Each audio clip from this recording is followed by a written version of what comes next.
A man knocks down 3 thugs in less than 10 seconds, without a word, without a tremor in his hand, then takes off his black coat and drapes it over a shivering stranger in the rain. She thinks she's found a savior, but in Adrian Vale's world, protecting someone means possessing them, and everything that belongs to him becomes a target. This is the story of a man trying to escape the criminal empire he built, and the only woman brave enough to stay with him until the end. Like, leave a comment with the city you're watching in. I want to know how far this story has come. And don't go anywhere, because from this moment, everything begins to change. The rain came sideways that night, the way it only does in late October when the Atlantic has nothing left to prove and Brooklyn takes the punishment without complaint. It hit the pavement and bounced back up in a cold mist that soaked through clothing before you even realized you were wet. The streetlights on DeKalb Avenue had been broken for 3 weeks. The city had sent 2 notices and done nothing because it was that kind of neighborhood. And the only real light came from a neon sign above a closed laundromat, the letter O in open, blinking out every 4 seconds like a dying pulse. Selene Hart walked fast. She always walked fast after a closing shift. 14 hours on her feet, a grease burn on her left forearm from a pan she'd reached for too quickly at 9 o'clock, and $43 in tips distributed across her jacket pocket, in coins and crumpled singles because that was a Tuesday in November, in a diner where the regulars nursed coffee refills for 2 hours without shame. Her sneakers had a split along the left sole that let water in with every step, so her sock was soaked through, and every footfall made a soft, sucking sound against the asphalt she was too tired to find funny anymore. She was 31 years old. She owed $9,000 to a medical billing company she'd been fighting for 2 years over a procedure she'd had no choice about. A surgery that solved one problem and created 3 others and left her with a scar she had not yet learned to stop touching in the dark.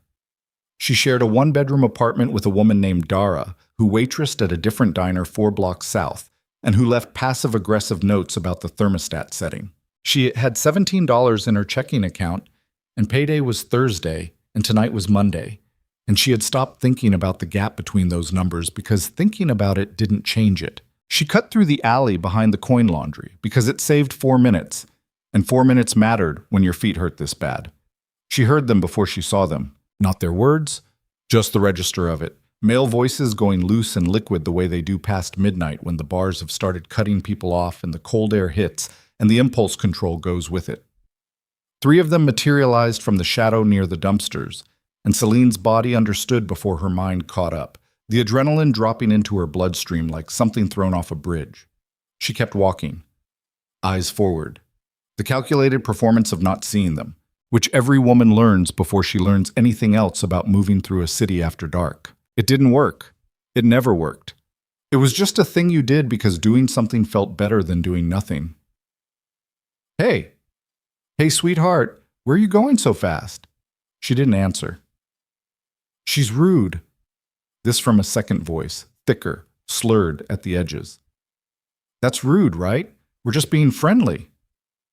Very friendly, said the third, and something in that voice, the flatness of it, the absence of anything playful behind the words, made the hair on Celine's arms stand up under her jacket. She walked faster. The end of the alley was 60 feet ahead, maybe less, and beyond it was the street and the light and the cars. But 60 feet might as well have been a mile when she heard the footsteps accelerate behind her and the first hand closed on her shoulder and yanked. She didn't scream, she swung. Her elbow connected with something. She felt the impact travel up her arm, and a voice said Christ in genuine surprise, and then everything happened too fast for sequence. She was shoved against the brick wall hard enough that her skull cracked against the surface, and her vision went white for a half second, a ringing silence that lasted just long enough for her knees to buckle and her back to slide 3 inches down the wet brick before her legs caught her. The coins from her tips scattered across the alley floor in a bright, terrible clatter. Don't be stupid, one of them said. Close now. Too close. And then the alley went quiet. Not gradually. Not because anyone chose to stop. It went quiet the way a room goes quiet when a door opens and the person standing in the doorway makes everyone in the room suddenly, consciously aware of their own heartbeat. He was standing at the far mouth of the alley. She saw him as a silhouette first. Tall, overcoat dark with rain, shoulders squared in the particular way of someone who is not assessing a situation, but has already finished assessing it and moved on to conclusions. He walked forward without hurrying, which was somehow more frightening than if he had run, and the three men shifted and turned, and Selene pressed herself against the brick and tried to breathe. "Get lost," one of them said, bravado with a tremble underneath it. The man in the coat said nothing. He moved. Later, Selene would try to reconstruct what happened in those seconds and find she couldn't. Not because it was too fast, she had been watching, but because there was something so utterly without hesitation in how he worked that her brain couldn't find edges to it, couldn't locate the moments of decision-making or adjustment because there weren't any. The first man's arm went the wrong direction and he dropped. The second caught an elbow to the throat and sat down hard on the wet asphalt, hands going to his neck, the fight completely leaving him between one breath and the next. The third turned to run and was caught by the collar and turned back around, and there was a quiet exchange she couldn't hear, and then he was running, coat flapping, disappearing around the far corner of the alley faster than she would have guessed his legs could carry him. 10 seconds. Maybe less. The man on the ground rolled over and threw up against the dumpster. The second was already crawling. The man in the coat stepped over them without looking down, the way you step over a puddle, and came towards Selene, and she realized she still had her back against the brick wall and both hands raised in front of her chest as though that had ever done anything for anyone. He stopped 6 feet away. Even in the alley dark, she could see the face. Not what she expected. She wasn't sure what she expected. Something harder, maybe. Something that matched the last 30 seconds. But this was a face that carried its age in the jaw and around the eyes. Lines that came from something other than time. And the eyes themselves were a color she couldn't name in the dark, light but not pale, focused on her with the kind of attention that had nothing hungry in it. Just assessment. Just information being gathered. He reached into his coat and she flinched. Hard. The full-body recoil of someone who has just had their shoulder grabbed in a dark alley. He stopped, both hands visible. He waited a moment. Then he reached more slowly and brought out a folded cloth. A pocket square. White, the kind of thing that existed in a different world from $43 in tips and a split-soled sneaker, and held it out. "Your head," he said. She touched the back of her skull.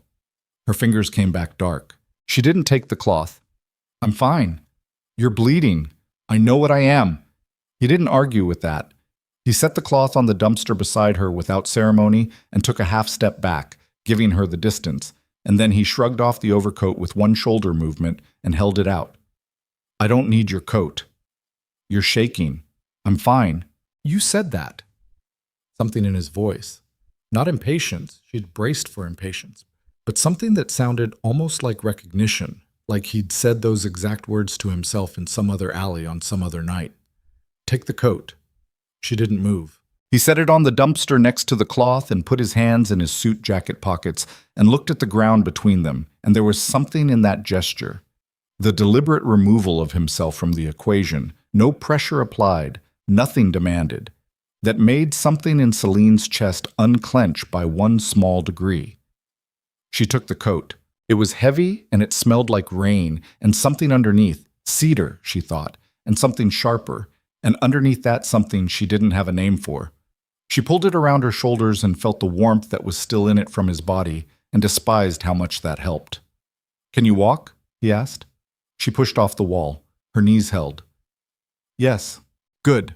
He bent and picked up 3 of the scattered coins from the alley floor, and then a 4th, and set them on the dumpster lid beside the rest of his things with the same care a person gives to things that matter. The gesture was so unexpectedly ordinary that it stopped her breath for a second. "You didn't have to do that," she said, meaning the men, meaning the coins, meaning all of it. He looked up. "I know." That was all. She was nearly at the mouth of the alley when she heard him behind her, not following. He'd stayed where he was. She could feel it, just his voice, level and carrying easily over the rain. "There are cameras at the corner of Baltic and 3rd. They'll have footage of this alley, of me, of you." A pause. "Of them. If you want to file a report." She stopped, turned. "The men who were with them," he said, "won't care about a police report.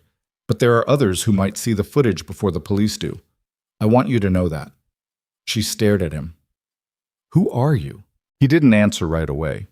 In the blinking neon light, in the rain, with three men down behind him and a stillness around him that seemed to occupy more space than any one person should, he looked at her for a moment like he was deciding something, not deciding whether to tell her. She would understand later that he never decided in real time, that the decisions had all been made years ago, but deciding whether the information would actually help her.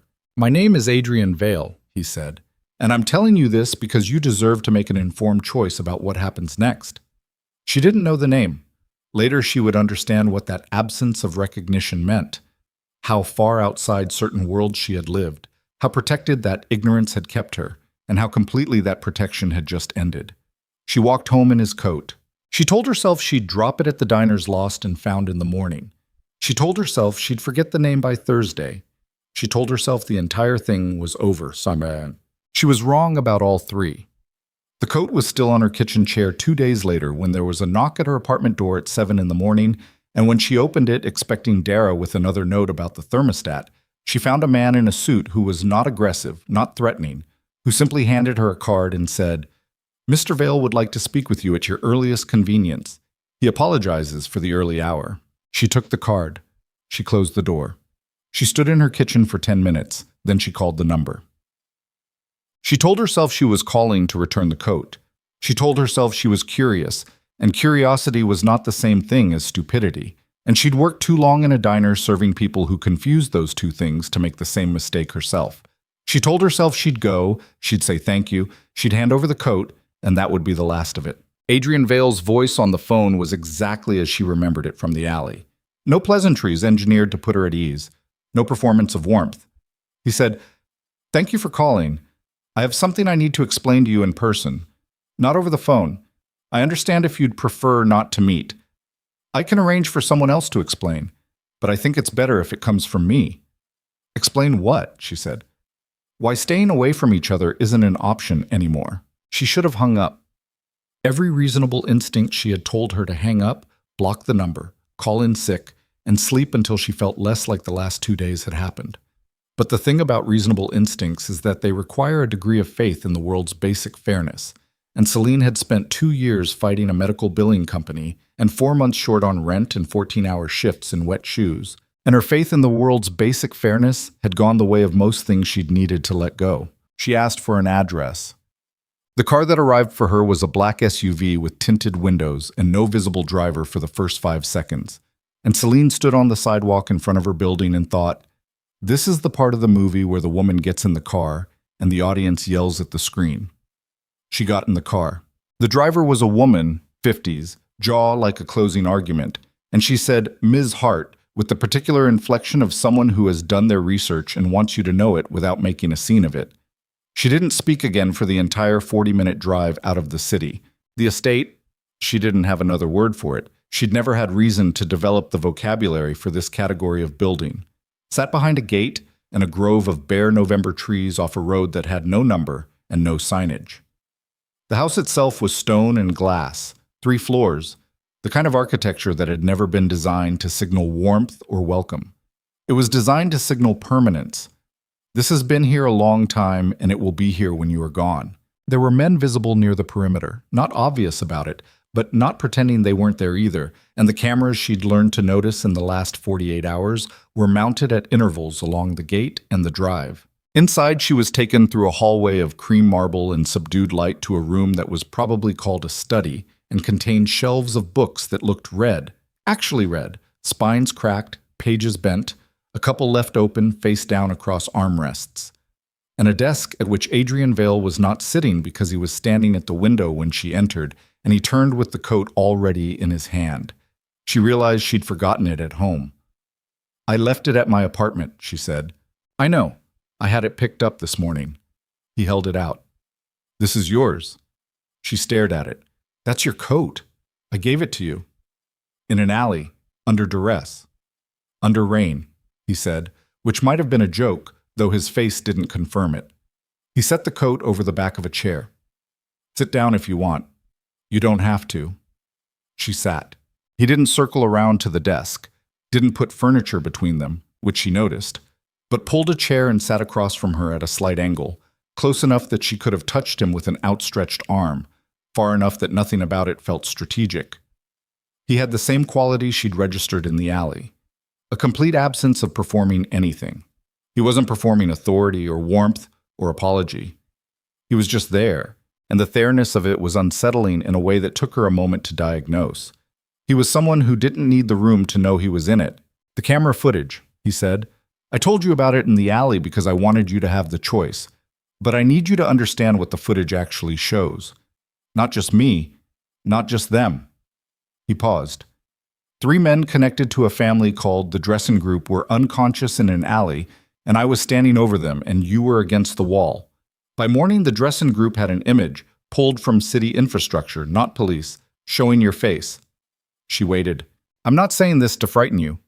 You're frightening me. I know, I'm sorry. I'm telling you because I won't let you make decisions based on incomplete information." He leaned forward slightly, elbows on knees, and the posture made him look suddenly less like someone performing authority and more like someone who is tired and trying to be honest. These men are not intelligent, but they're consistent. They file grievances and they collect debts, and they do not let things go as a matter of institutional principle. They now believe that the woman in the footage means something to me. "I don't mean anything to you," Selene said. "You don't know me." "That's correct," he said.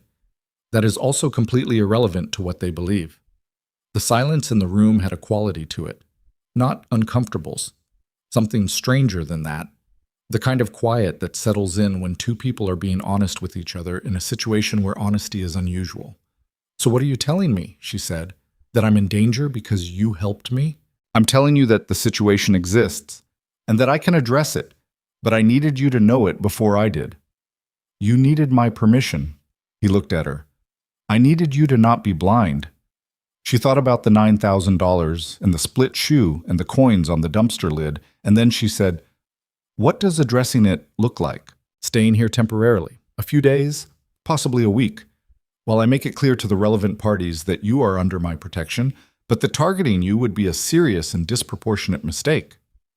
And if I say no, then I arrange for alternative private security and pay for it myself, and you go back to your apartment and your life, and I do what I can from a distance, which is less effective but possible."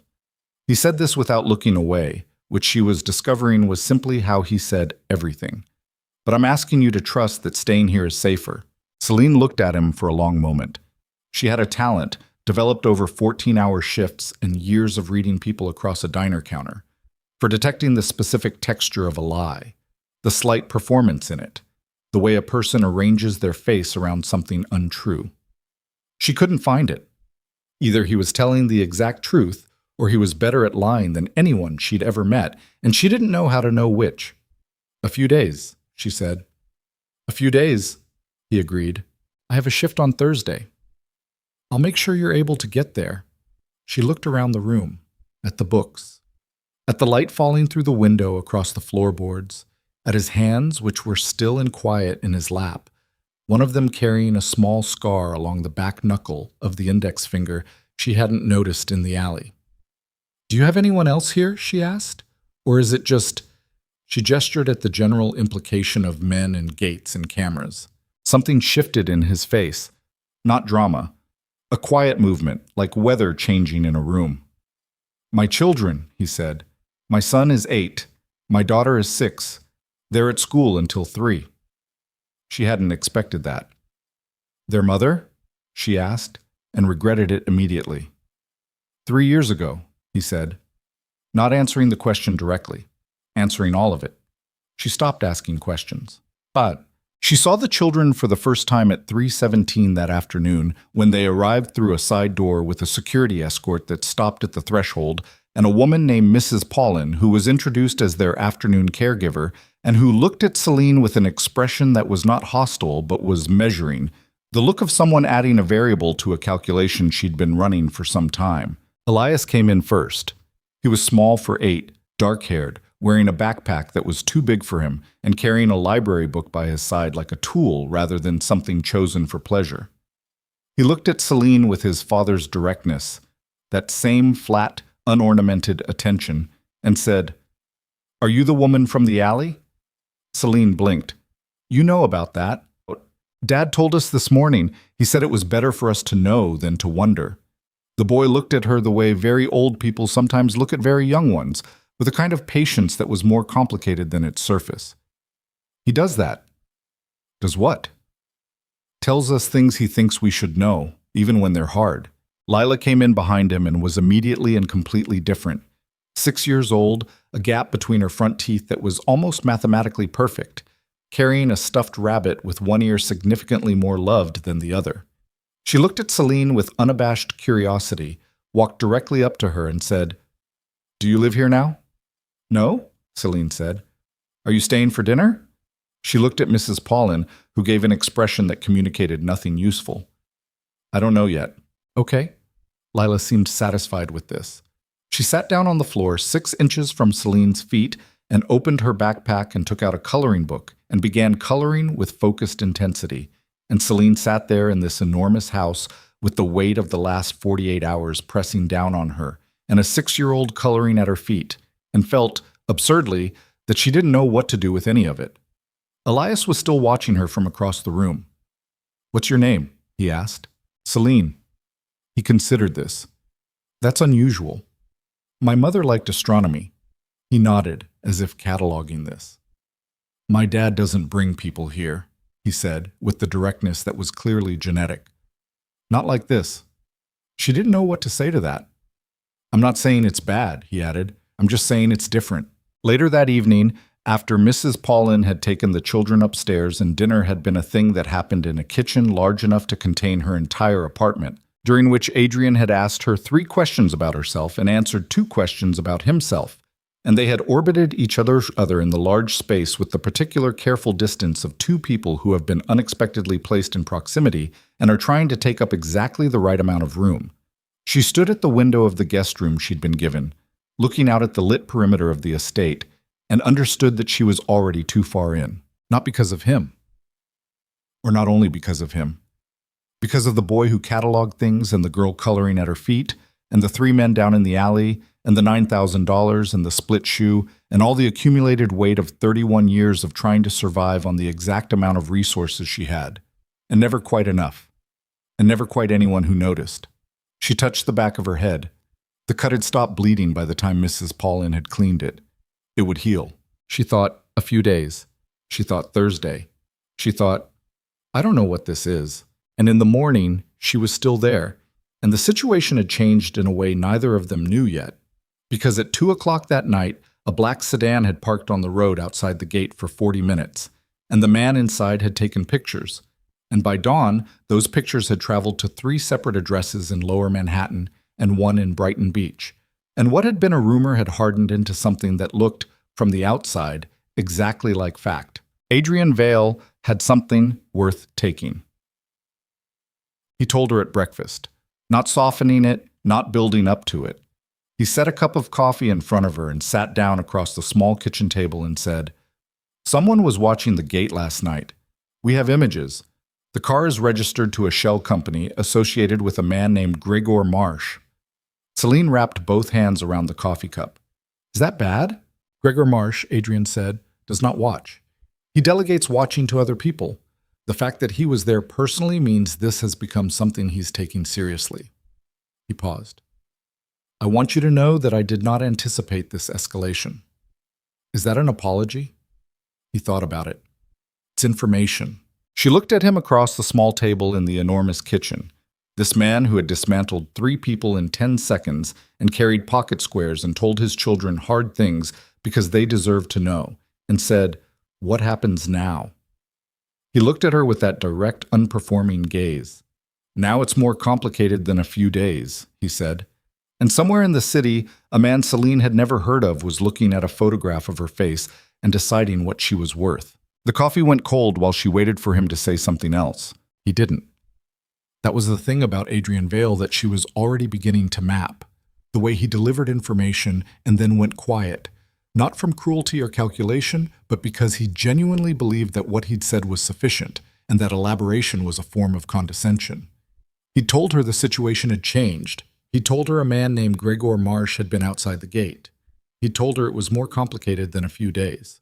And now he was drinking his coffee with both hands around the mug, looking at the table between them and waiting for her to process it at whatever speed she needed. She hated that she found it almost decent. "I need to call the diner," she said finally. He looked up. "I need to call in. Tell them I won't be in Thursday." She set down her coffee. "And I need to call Doris, and my roommate, and tell her something. I can't just disappear." "What will you tell her?" "I don't know yet. Something that isn't this." She looked at him. "Unless you're going to tell me I can't make phone calls." "You can make any calls you want." He said it flatly, no edge in it. "This isn't a captivity situation." "What is it then?" He thought about that for a moment. "An inconvenient convergence of circumstances." That's a very clean way to describe it. "I know." He stood and took both their mugs to the counter, rinsed them with the efficiency of someone who has done kitchen tasks alone for a long time. "I have calls to make this morning, people I need to talk to about Marsh. You have the run of the house. Mrs. Pauline is here until school pickup. There's a library on the second floor if you need somewhere quiet." He paused with his back still to her. "I'll tell you what I find out." "Will you actually tell me?" He turned. "Yes. Not a sanitized version." "No." She studied him. The morning light came through the kitchen window and laid itself across the left side of his face, and she could see the lines around his eyes more clearly now. Not age exactly, but something that lived in the same territory, the particular weathering of a person who has spent years making decisions with consequences attached. There was a bruise developing on his right jaw that she hadn't noticed last night, from the alley. One of the men getting something in before he went down. He hadn't mentioned it. She doubted he would. "Fine," she said. She called Dara from the guest room. Dara was suspicious within 30 seconds and making no effort to hide it, because Dara's primary mode of engagement with the world was a kind of forensic skepticism she'd developed growing up in a family where everyone lied about money, and she applied it indiscriminately. "You're staying where?" "With a friend." "You don't have friends, Selene, no offense." "I have friends." "Name one that isn't me or a regular at the diner." Selene sat on the edge of the guest bed, which was a different category of bed than any bed she'd slept in, with a solidity to it that felt almost argumentative. "His name is Adrian. I met him recently." The silence on Dara's end was doing a lot of work. "His name," Dara said. "Yes." "As in a man's name." "As in a man's name." "Selene," Dara's voice dropped half an octave into her concerned but trying not to sound it register. "Are you okay? Like, actually okay. Not diner okay where you say fine, and then I find you eating cereal at 2 a.m. "I'm actually okay." She looked at the window. The grounds were visible from here. A long sweep of late autumn lawn, brown and flattened, and 2 men at the far perimeter who were definitely not groundskeepers. "I just need a few days." "Does this have anything to do with you coming home with someone else's coat on Monday night?" "Of course." "You saw that." "I was awake. I didn't ask because I was trying to be respectful of your space, which you know is a significant personal growth achievement for me." Despite everything, Selene almost smiled. "I'll explain when I get back. I promise." "If you're not back by the weekend, I'm calling—" "I'll be back before the weekend." She said it with a confidence she didn't entirely feel. "Don't call anyone." After she hung up, she sat on the bed for a while without moving. The room was quiet in the way that rooms in large houses are quiet. Not empty quiet, but insulated quiet, the sound of the world absorbed and held at distance by stone and glass and money. She wasn't used to it. Her apartment had a quality of sonic permeability that meant she'd spent 3 years as an involuntary audience to Dara's phone calls, the upstairs neighbor's relationship problems, and what appeared to be a rotating cast of enthusiastic plumbers she called the diner. The manager, a man named Pete, who communicated exclusively in 3-word sentences and sighs, said, "Again?" and then "Fine," and then "Thursday's covered," and hung up without waiting for her to explain, which was its own kind of mercy. She found the library. Second floor, end of the hall, a room that ran the length of the house's east side with windows that looked out over the back garden and shelves that went to the ceiling, accessible by one of those rolling ladders on a brass rail that she'd only ever seen in movies. She stood in the doorway for a moment just looking at it, not cataloging it, not planning, just registering that this room existed, in this house, that this was someone's ordinary and it was enormous. There was a low chair near the window with a throw blanket over one arm and a book lying open on the side table, face down, reading halted mid-chapter. She picked it up without thinking. It was a novel. She registered the title without much interest. And then she looked at the page it was open to and found two sentences underlined in pencil, light and careful. Not the aggressive underlining of someone making a point, but the thoughtful kind. The kind you do when you want to remember something rather than argue with it. She read the underlined sentences twice without meaning to. She put the book back exactly as she'd found it. Adrian was on the phone for 4 hours. She knew this because the library door was open and the hallway ran past a room he was using as an office. And while she couldn't hear words, she could hear the cadence of it. The way his voice changed register and pace depending on who was on the other end. Something harder and more compressed for some calls. A deliberate evenness for others that sounded like the vocal equivalent of keeping weight off a wound. He made and received 12 calls. She counted without intending to. At noon, Mrs. Paulin knocked on the library door and told her lunch was in the kitchen, and she went down and ate a sandwich she hadn't asked for and didn't expect, which was good in the specific way of things prepared by someone who knows what they're doing with food and doesn't make a performance of it. Adrian came down at 12:40. He looked at her plate, already cleared, and then poured himself water from the tap and stood at the kitchen counter and said, "Marsh has been talking to 2 other groups. One is the Dressen family, which we already knew. The other is a woman named Vivian Kaur." Selene looked up. "Who is she?" Something crossed his face. Brief, controlled immediately. "Someone I was involved with, a long time ago." He drank the water. "She's been adjacent to several of my problems over the past 2 years. I haven't been able to confirm her involvement directly until now." "What does adjacent mean?" "It means she is very careful and very intelligent, and she never does anything that can be traced back to her without an intermediate step." He set the glass down. "It means she is the reason a simple situation has become a complicated one. She's doing this because of you." He didn't look away. "Probably. Yes. Because you were involved. Because she wanted something I wasn't able to give her, and she has never accepted that with any grace." He said this without anger, which was almost stranger than if he'd said it with anger. Just information, just a fact about the geography of his life. "I'm telling you this because you deserve to know the full shape of it." "You keep telling me things I deserve to know," Selene said. "I'm starting to wonder what you get out of that." He looked at her steadily. "Nothing. Everyone gets something. Some people have decided that honesty is the only functional way to operate," he said. "Not because it's virtuous, because the alternative has costs that compound." He picked up the glass and put it in the sink. "I've paid those costs. I don't want to pay them again." She watched him. "This Vivian," she said. "Does she know who I am? Actually, who I am? By now she knows your name, your address, where you work, and that you were in that alley." He paused. "She's thorough." Selene thought about that. About the diner, the $6 tips, the split-soled shoe, the medical bills. All of it visible, all of it documentable. A life that left enough of a paper trail that a thorough person could read it, cover to cover, and reach conclusions about what kind of leverage it offered. "Great," she said. "Awesome." Elias came home from school that afternoon carrying a project about weather systems, and a look on his face that said the day had not been uncomplicated. He dropped his bag by the door.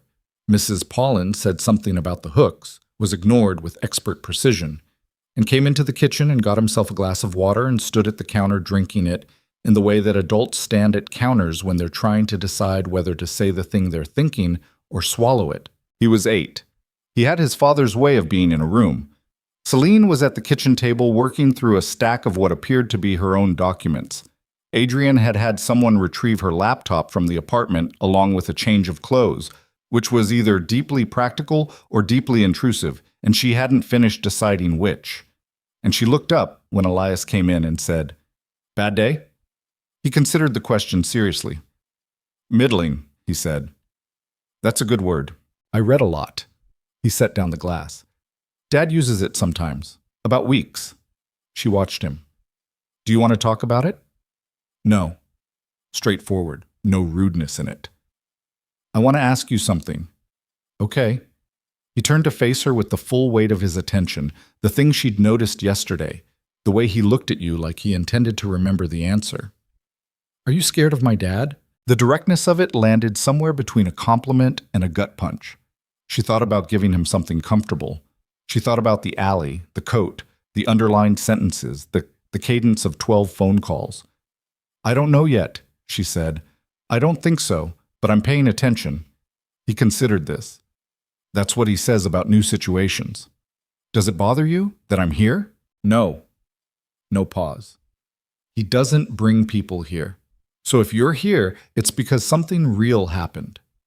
He looked at her steadily. Are you going to leave? I don't know. Okay. He picked up his backpack. I just wanted to know if you were honest. He appeared to have gotten his answer because he headed toward the door and then stopped. Lila wants to show you the treehouse. It's not actually finished. Dad started building it, but he's better at other things. He left. Selene sat at the kitchen table for a long time after that. Adrian found her on the back steps at dusk, sitting with her jacket pulled around her shoulders, watching the light go out of the sky. He came and stood beside her without asking and then sat down on the step below hers, which put their heights roughly level, and looked out at the same piece of dying sky. They didn't say anything for a while. Then she said, Your son asked me if I was scared of you. What did you say? I said I didn't know yet. That's accurate, he said. He said it's what you say about new situations. She could see the side of his face. The bruise on his jaw had gone from deep red to blue-purple over the course of the day, going through its changes the way bruises do, telling time in its own way. He's very perceptive, Adrian said. He's always been. Even when he was small. His mother used to say he came out already taking notes. It was the first time he'd mentioned her without being asked. She didn't draw attention to it. How long has it been, she asked, since you decided you wanted out? He was quiet for a moment. 2 years, 4 months. That's specific. It was a specific day. He didn't elaborate and she didn't push, but the precision of it told her something. That there was a moment, an exact pivot point, and he still knew exactly where it was. But you're still in. It's not... He stopped. Started again, differently. Leaving something like this is not a decision. It's a negotiation. With people who don't negotiate in good faith, you can't just walk out. You have to create a situation where walking out is safe, and that takes time. And every time you think you have the shape of it, something shifts. He looked at his hands. Mars shifting is a shift. Because of me. Because of the alley. You were a catalyst, not a cause. He said it firmly, which was different from reassurance. He wasn't trying to make her feel better, just trying to be precise. The underlying conditions were already there. That's not particularly comforting. No. The last light went out of the sky, and the garden fell into that blue-gray pre-dark. And somewhere inside the house, Lila shrieked with laughter at something, pure and high, and startlingly ordinary, and they both heard it and said nothing. Tell me something true, Selene said. She didn't know why she said it. It had been in her head for a while. A low-frequency feeling, the sense that she'd been receiving information all day, careful and complete, but nothing of the actual weight behind it. He turned to look at her. About what? He said. About any of it. She met his gaze. You've been very accurate all day. Accurate isn't the same as honest. Something in his face shifted. Not a crack. More like a surface adjusting under pressure, one plate moving relative to another. I don't know if I can get out anymore, he said. I thought I could. I had a plan. It was working. And then Vivian started, doing what she does, feeding information to the right people, making me look like I'm consolidating instead of dismantling. And now the groups that were willing to let me walk are watching to see if I'm actually planning something against them. He said it evenly, but she could hear the fatigue under it, the particular exhaustion of a man carrying a thing he has been carrying too long. If I push too hard to leave, they read it as positioning. If I move too slowly, I lose what leverage I have. And the longer it takes, the longer Elias and Lila are in this. He stopped, breathed. That's the truth, he said. I don't tell people that. I don't tell anyone that. Selene looked at him, at the bruise on his jaw and the hands that had dismantled 3 men in 10 seconds, and the lines around his eyes that weren't age and the specific way he sat, like someone who has learned to rest without ever quite relaxing. "Why are you telling me?" she asked. "Because you asked for something true," he said. "And you seem like someone who's had enough of the other thing." She looked away, back at the dark garden.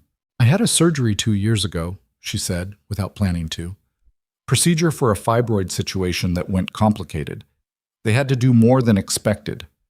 She felt the old tightness move through her chest and pressed past it. "I can't have children. The billing company is still going after me for the cost of the surgery that took that option away. And every time I call them, I have to talk to someone who—" She stopped, compressed it. It's been a very long 2 years. The quiet between them had a different quality now. "I'm sorry," he said. Not automatically, not the reflexive social apology, but something with weight to it, a beat of actual consideration before it arrived. "I don't usually tell people," she said. "I know," he said. "I could tell." She looked at him. "What does that mean?" "It means you said it like someone setting something down that they've been carrying alone." He looked back at the garden. "I recognize that." The incident happened at 9:40 that night. She was in the library, not reading, but trying to, when she heard it, not loud, not dramatic, just the particular sound of a voice being raised in a house where voices were usually controlled, coming from downstairs near the front. She went to the top of the stairs. Adrian was at the front door, still open, speaking to a man she hadn't seen before. Late 40s, expensive coat, a face built for boardrooms, something coiled in the jaw that didn't belong in boardrooms. 2 men behind him that were clearly not assistants. "This isn't the time, Carver," Adrian said. The voice he used was the compressed one from the phone calls, weight on every word. "You stopped taking my calls." The man, Carver, wasn't quite smiling. "In my experience, when you stop taking my calls, it's because you're doing something you don't want me to know about. I've been dealing with a personnel situation." "Is that what she is?" Carver's eyes moved up, found Selene at the top of the stairs. The room changed. Not literally, nothing moved, but the air in it reconfigured around that gaze, and she felt the full specific weight of being looked at by someone who has already calculated your value and found it instrumental. Adrian stepped into Carver's line of sight, a single step, deliberate, putting himself between them without making theater of it. "She's a guest," he said. "This conversation is not for tonight." "Your guests are becoming a topic of conversation," Carver said. "Did you know that? I'm hearing your name attached to things I don't like hearing." "You'll hear it attached to worse things if you keep showing up at my house unannounced," Adrian said. "Still even. I'll call you in the morning." "You'll call me tonight." "I'll call you in the morning, Carver." The smallest pause, and the voice dropped half a register into something quieter and therefore more serious. "Go home." Carver looked at him for a moment, then up at Selene again. Then he did something with his face that wasn't a smile and turned and left, his 2 men pulling the door closed behind them. Adrian stood at the closed door for 3 seconds without moving. Then he turned and came to the foot of the stairs and looked up at her and said, "Did you hear any of that?" "Most of it." He rubbed the side of his neck. First time she'd seen him make a gesture that looked like something other than deliberate. "Carver is one of the parties I was hoping to finalize a separation from. His presence here changes my timeline." "How?" "It means someone told him about you, which means Marsh and Vivian are moving faster than I expected." He looked up at her, not asking for anything, just telling her. She came down 3 steps. "What does faster mean in practical terms?" "It means I have until the end of the week before this becomes a situation I can't shape by conversation alone." He said it with the same flat precision as everything else, but underneath it she caught something that was not fear exactly. Adrian Vale had probably not experienced fear in its simple form in a very long time, but something adjacent to it, the recognition of a limit. "I have to move up a meeting I wasn't ready for." "With who?" "A man named Dmitry Volkov." He said the name the way you say the name of a weather system. Not scared of it, aware of its scale. "He's the only person in this structure with enough authority to make a peace that holds. I've been trying to reach a position of strength before I approach him. If Carver is here tonight—" He stopped. She waited. "If Carver is here tonight," he said again, "I don't have time to get stronger. I have to go to Volkov with what I have." Is that dangerous? He looked at her for a long moment, and for the first time since the alley, in the specific light of the hallway with the closed front door behind him, she saw the exhaustion in him without its management. Just there, the actual weight. Yes, he said. It is. She came down the rest of the stairs. She didn't touch him. She stood 3 feet away and looked at him and said, "What can I do?" He seemed briefly surprised. Not that she'd asked. She thought he was past being surprised by people. But by something in the way she'd asked it, something without performance or pity in it. "Nothing yet," he said. "Get some sleep." "Adrian." He stopped. "If Volkov is as dangerous as you're implying," she said, "and you go to him underprepared, what happens to Elias and Lila?" He looked at her. She watched him not answer, which was its own answer. "Then don't go underprepared," she said. "Tell me what you need." "What?" They were still at the kitchen table at 1 in the morning. He'd laid out the map of it, not literally, but structurally. The parties and the leverage points and the history going back 15 years that she needed to understand why Volkov mattered. And she'd listened without interrupting except when she needed clarification, and he'd given it without condescension. And somewhere in the middle of the second hour, she'd gotten up and made coffee without asking, and put a cup in front of him, and he'd looked at it, and then at her like she'd done something mildly remarkable. "You're good at this," he said. "At what?" "Listening for the structure of things." "Diner training," she said. "When you're taking 8 orders simultaneously and 3 of them are complicated and one of the customers is lying about being allergic to onions, you learn to hear what's actually being said underneath what's being said." He almost smiled, not quite, but the architecture of it.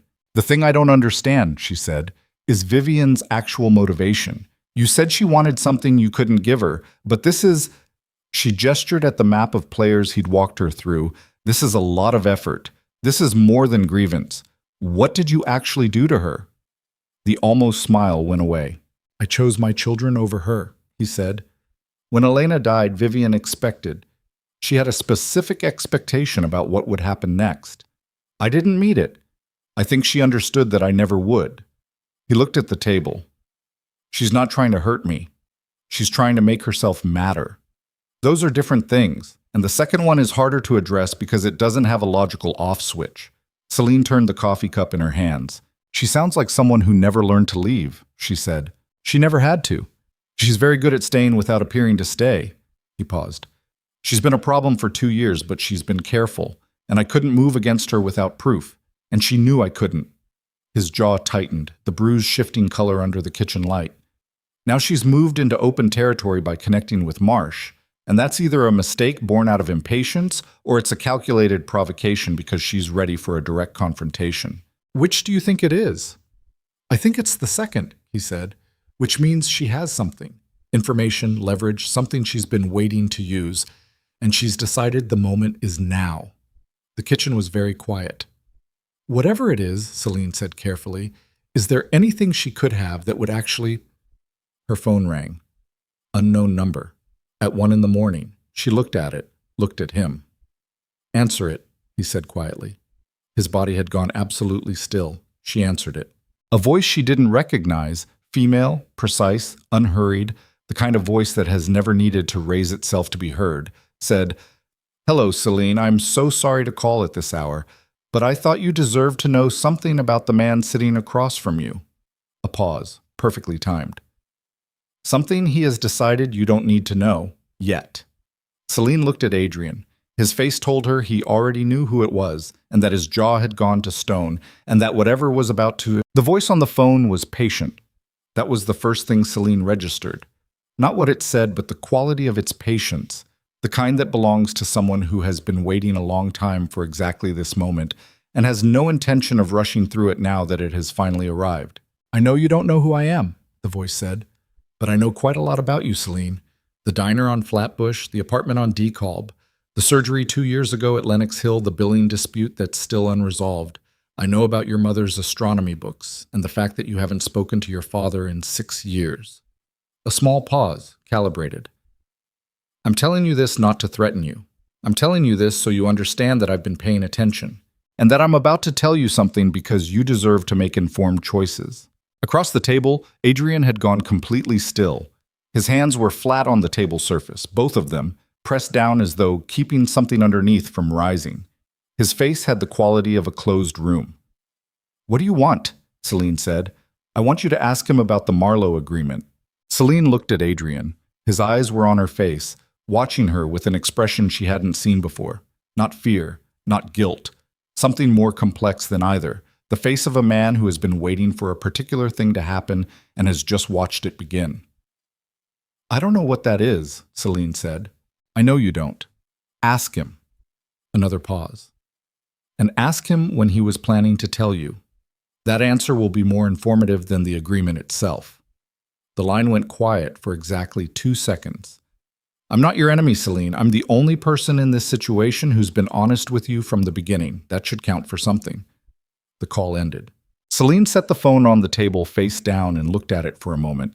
Then she looked up at Adrian Vale, at his flat hands and his closed face and the bruise on his jaw going through its colors, and she felt something move through her chest that was not quite anger yet, not quite anything yet, just a cold precursor to whatever was coming, the drop in pressure before the weather arrives.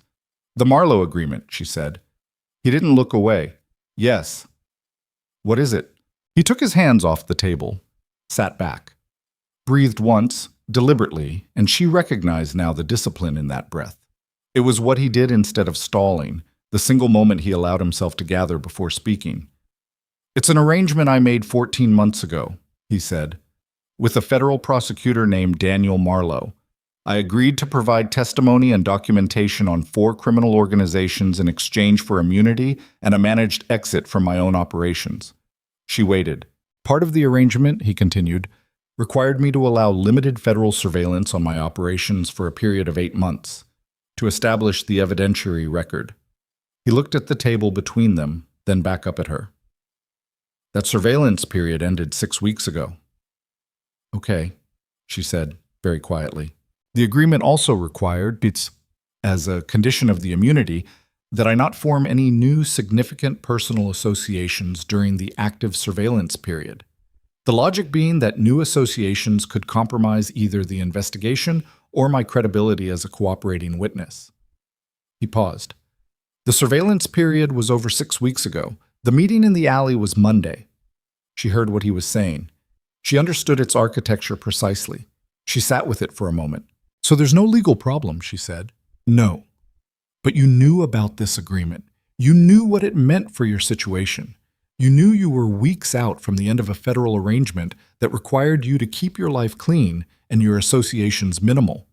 She kept her voice level. She was proud of how level it stayed. "And you knew all of that when you gave me your coat and told me your name." "Yes." "And you didn't tell me." "No." "When were you going to?" Not a question. He heard the difference and his jaw tightened. "I was building to it," he said. "I wanted to establish—" "Don't." The word came out harder than she intended. She pressed her hands flat on the table the way he had, finding the solid surface useful. "Don't tell me you were establishing context or building toward a conversation. You had every opportunity today, multiple conversations where you were specifically telling me things I deserved to know. That was the whole framing. Information, honesty, informed choices." She looked at him. "You made a decision to leave this out. I made a decision to sequence it." "That's a cleaner word for the same thing." He said nothing, which was, she was learning, what he did when he had no argument. "What does Vivian know about this agreement?" she said. "More than she should. Probably everything." He rubbed his jaw briefly, an unconscious gesture she hadn't seen him make. "She has a contact inside Marlowe's office. I've suspected it for 8 months. I couldn't confirm it without tipping off the investigation. So she knows you've been cooperating with federal prosecutors." "Yes." "And Carver and Marsh, do they—" "Not yet." He said it quickly, which told her this was the actual exposure point, the live wire. "If they find out I've been cooperating, the agreement with Volkov becomes impossible. No one in this structure makes peace with a federal witness. They make examples of them." The kitchen was very quiet, the kind of quiet that happens in the aftermath of information that has changed the shape of a room. "She called me," Selene said slowly, "instead of going directly to Marsh or Carver." "Yes? Why would she do that?" He looked at her with the full weight of what he knew about Vivian Core carried in his expression. Because destroying me directly was never the point, he said. The point is to destabilize everything I've built. If she goes to Marsh and Carver, she gets my death and probably a war. If she goes to you, if she turns you against me, or frightens you into leaving, or puts enough doubt in your head that you make a choice that breaks my cover, she gets the same result without the fingerprints. Selene heard this. She turned it over. She thinks I matter that much, she said. She thinks anyone I allow near my children matters that much. He looked at her. She's not wrong. She left the kitchen. Not dramatically. She didn't slam anything or raise her voice, because she was too tired for drama and her anger was the cold, dense kind that doesn't need theater. She went to the guest room and sat on the edge of the bed and looked at her phone for a long time. Vivian Corr's call had lasted 3 minutes and 40 seconds.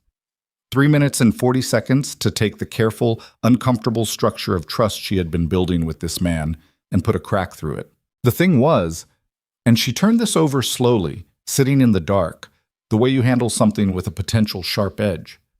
The thing was that Adrian hadn't lied. He'd withheld. Those were different categories, and she'd had enough experience with actual liars to know the texture of the distinction. He told her things today that had cost him something to tell. The plan to exit, Vivian's history, the exhaustion he'd let show on the back steps. But he'd chosen the sequence. He'd decided what she needed to know and when, which was its own kind of control, benevolent or not. She thought about Elias at the kitchen counter saying, he tells us things he thinks we should know, even when they're hard. He thinks.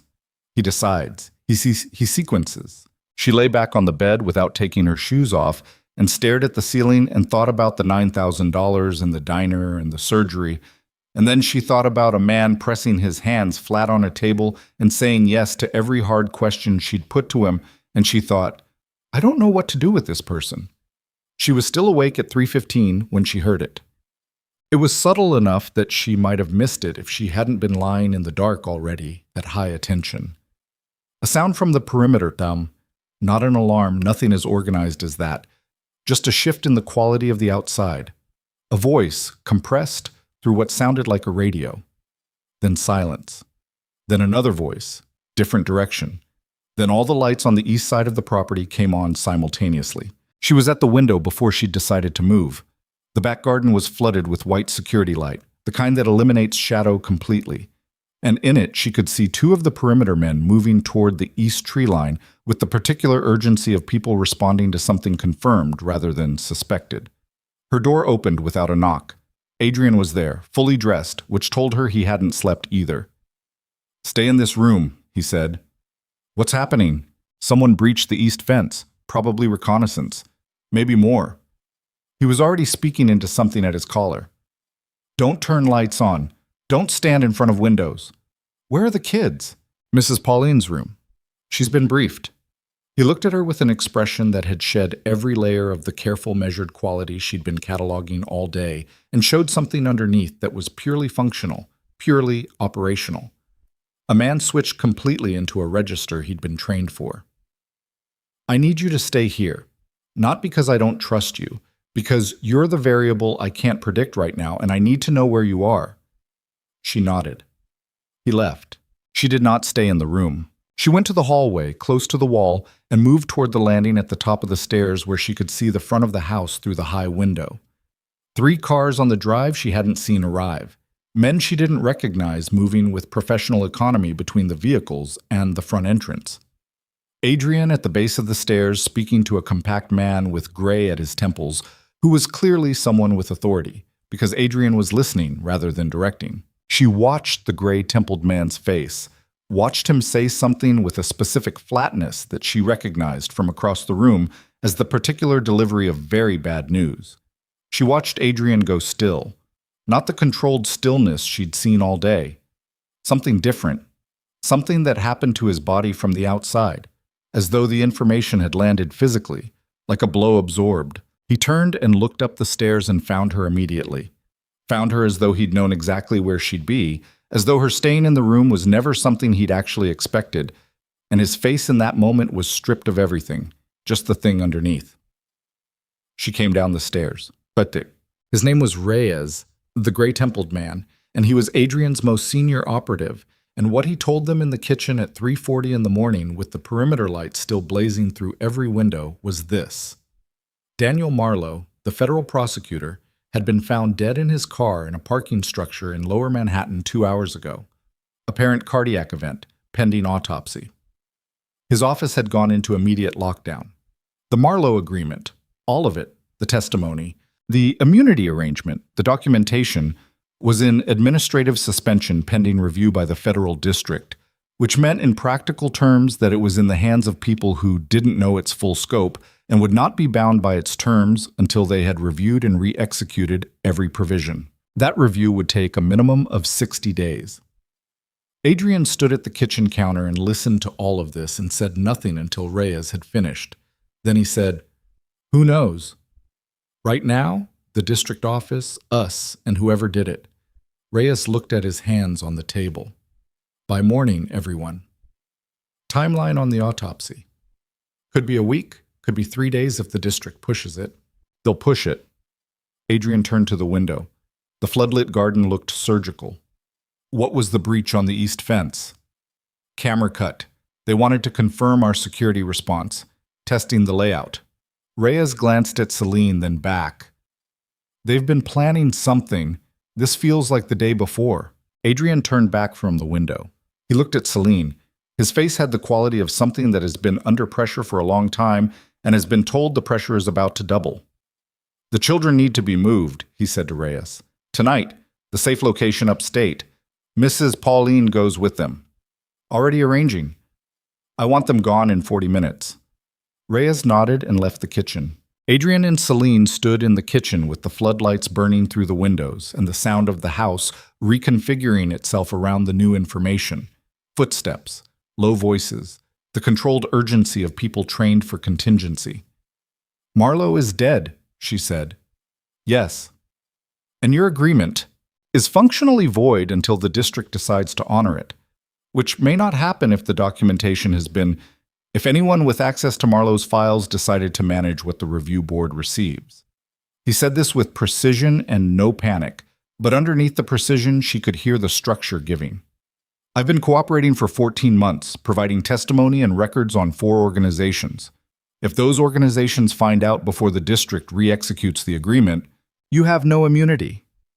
I have no immunity, no protection, and active enemies who now have cause." He looked at her.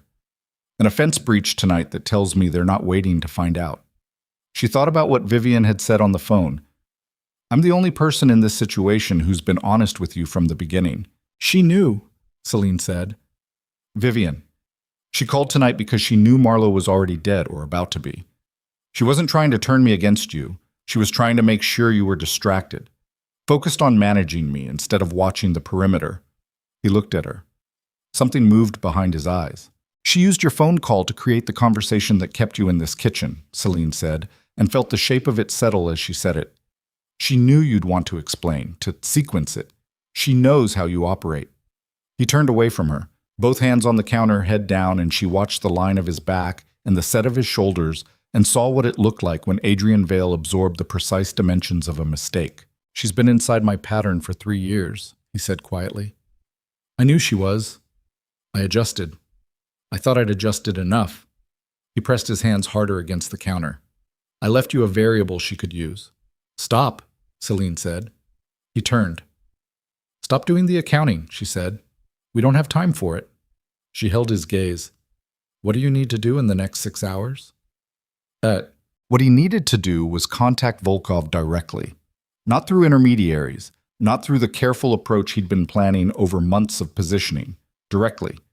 Tonight. With whatever leverage he had, which was diminished but not gone, he had documentation copies in locations Marlowe's office didn't know about, physical records he'd maintained as his own insurance, and the knowledge of their existence was leverage even without their deployment. He explained this to her in 15 minutes at the kitchen table while the house moved around them, and she listened the way she'd listened all evening, for structure, for the load-bearing parts, for what was actually being said underneath. "Volkov doesn't take unsolicited contact," she said. "No." "So how?" "There is one person he trusts who doesn't belong to any of the organizations." He said the next part carefully. "A woman named Carla Voss. She's a neutral party, has been for 20 years. She facilitates communications in situations like this. She knows me. She knows Volkov. He paused. She'll want something in exchange for making the introduction. What does she want? The same documentation I've been using as insurance. She'll want copies, as her own insurance that the conversation between me and Volkov can't be used against her later. Selene turned her coffee cup in her hands. Empty now, cold. So you give up your primary leverage to get the meeting? Yes. And go to Volkov with nothing, with the conversation, with whatever I can offer him directly. He looked at her. I have his competitor's full operational structure documented. Intelligence he doesn't have and would pay significant cost to obtain. I've been holding it as a separate card. I play that card in the room with Volkov, and I have something to trade. And if he takes the intelligence and still moves against you? The pause was its own answer. Adrian. Then I've made an error in judgment about his character, he said. And I've made errors in judgment before. She looked at him. At the bruise and the hands and the specific quality of a person who has run out of safe options and is describing unsafe ones with total clarity, because clarity is the only thing he has left to offer. Call Carla Voss, she said. He called Carla Voss. Selene sat at the kitchen table and listened to one side of it. Adrian's voice, the measured tone he used for the calls that mattered, and the spaces where he listened to what came back. The call lasted 9 minutes. When it ended, he sat for a moment with the phone in his hand. She'll make the contact, he said. She wants the documentation by morning. How long before Volkov responds? If he responds, 12 to 24 hours. If he doesn't respond, that's its own answer. In the hallway, they heard Mrs. Paulin's voice, gentle and directing, and Lila's sleepy complaint about being woken up, and then Elias's voice, low and contained, saying something that made his sister quiet. Getting her calm. 8 years old. At 4 a.m, managing his little sister's fear with a competence that had no business existing in someone that age. Selene felt something tighten in her chest. When this is over, she said, not sure what she meant by it. Not sure there was a specific endpoint she was gesturing toward. When this is over, Adrian said, and left it there too, like they were both looking at the same incomplete sentence and neither had the ending yet. Reyes appeared in the kitchen doorway. Cars are ready. Adrian stood. He went to the hallway. Selene followed without being asked and without asking. Lila was in the hallway in her pajamas, the rabbit with one loved ear clutched to her chest, her hair flattened on one side from sleep. When she saw Selene, she walked directly to her and pressed her face against her stomach and held on with both arms, and Selene stood very still for a moment with her hands at her sides and then put them on the child's back. Where are we going? Lila said into her shirt. Somewhere safe, Selene said, for a little while. Are you coming? She looked over Lila's head at Adrian. He was watching her with an expression that asked nothing, offered nothing, demanded nothing, just witnessed. Not this time, she said. Lila pulled back and looked up at her with the frank devastation that 6-year-olds don't yet know to soften. Then she held out the rabbit. You can borrow Gerald, she said. He helps with the scary parts. Selene took the rabbit. Elias was at the door. He looked at Selene with his cataloging attention and said, You stayed? Yes. He nodded, as though she'd confirmed something he'd suspected. He didn't say anything else. He didn't need to. Adrian walked them to the car. Selene stood at the door and watched through the window as he crouched beside the car door and spoke to the children for a minute, something private and low, and she couldn't see his face from where she stood, but she could see Lila put her palm flat on his cheek and leave it there while he talked. She turned away from the window. Dawn came gray and cold, and with it came the thing they'd been bracing for. Reyes took the call at 6:47. He came to the room where Adrian was sitting with the documentation files and maps of the operational structure and looked at him with the face of a man delivering a thing he wishes he didn't have. Carver called, he said. He knows about Marlowe. He knows about the cooperation agreement. A pause. He's called a meeting. Every major party. Tonight, 8 o'clock, the warehouse on the river. Adrian sat very still. All of them? He said. All of them. Selene was in the doorway. She watched Adrian look at the table covered in papers that were now, in the space of one phone call, transformed from leverage into evidence. The documentation he'd gathered over 14 months of careful work.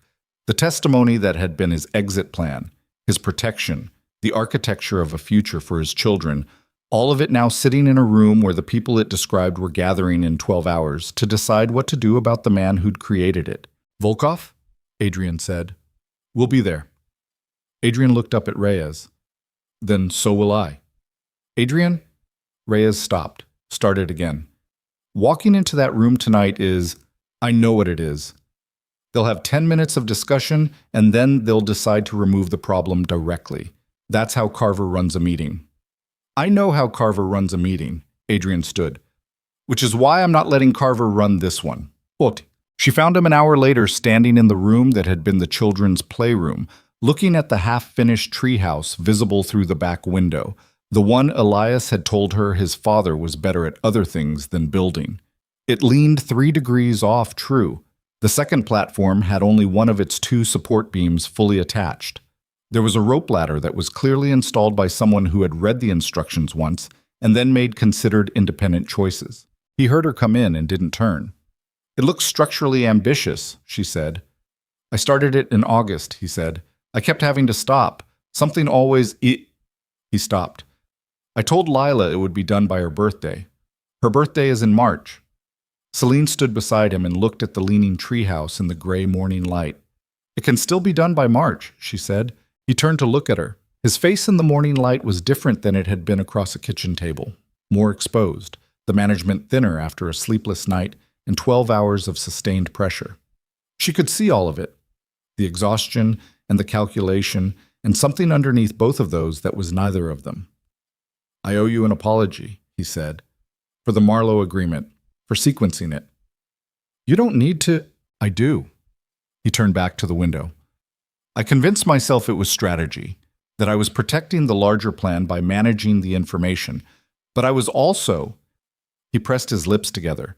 I was also afraid that if you knew the full scope of it, you'd leave. And I had just... He stopped again. It was a selfish calculation wearing strategic clothing, and I've been honest about everything else, so I should be honest about that. She stood beside him and let the apology be what it was without diminishing it or dismissing it. Tonight, she said. The warehouse. Yes. Tell me you have a plan that isn't walking into a room of people who want to kill you. I have a plan that involves walking into a room of people who want to kill me, he said, and giving them a reason not to. What reason? Everything I have, every piece of documentation, every operational record, every piece of intelligence I've been holding as insurance, all of it, offered to Volkov directly, in the room, in front of the others, as a transfer rather than a threat. He looked at her. I give away everything, every piece of leverage I have. And in exchange, I ask for one thing. She waited. That they let us go, he said. All of us. And never look for us again. She thought about the $9,000 and the diner and the leaning treehouse and Lila's rabbit on the kitchen table where she'd set it down. They might say no, she said. They might. And if they do... He said nothing. She heard the nothing. Then I go with you, she said. He turned to look at her with the full force of his attention. Selene, not because I've decided something permanent, she said. Not because I've thought it through to its logical conclusion or made peace with all of it. Because those children are in a car driving upstate and they are going to need both of you to come back from that warehouse, and I am not going to be the person who let you walk into that room alone because I was still doing the accounting on your mistakes. She looked at him steadily. You told me I deserved to make informed choices. Fine. This is my informed choice. I'm coming. He looked at her for a long moment. You should know, he said quietly, that if this goes wrong tonight, if Volkov decides the documentation alone isn't enough, there is a second layer to this that I haven't told you. Her chest went cold. Adrian, Vivian will be at the warehouse, he said. Carver invited her. She's been his source on me. The contact inside Marlowe's office was working for her. She'll be there to watch. He paused. And she knows something about the documentation that I haven't been able to address. A gap. A period of 8 weeks, 14 months ago, before I formally entered the cooperation agreement, during which I made 3 decisions that are not defensible to a federal review board and that she has evidence of. He looked at her. If she produces that evidence in the room tonight, the documentation becomes worthless. I have no immunity, no agreement, and a criminal record with 3 active counts that Volkov's lawyers could use to void any arrangement we reach. The gray morning light lay across the room between them. What did you do? She said. He held her gaze. I protected my children, he said. The methods were not... He stopped. I did things I am not proud of, to people who were threatening my family, during a period when I had no other tools. She looked at him. She thought about Elias at the kitchen counter with a backpack too big for him and a library book carried like a tool. She thought about Lila's hand flat on her father's cheek. How bad, she said. He told her. The room was very quiet when he finished. She stood with it, turned it over, found the sharp edges and the weight of it and the specific way it changed the shape of what she thought she understood about him. She thought, this is the thing. This is the actual thing, the one that doesn't get sequenced away or managed with precision.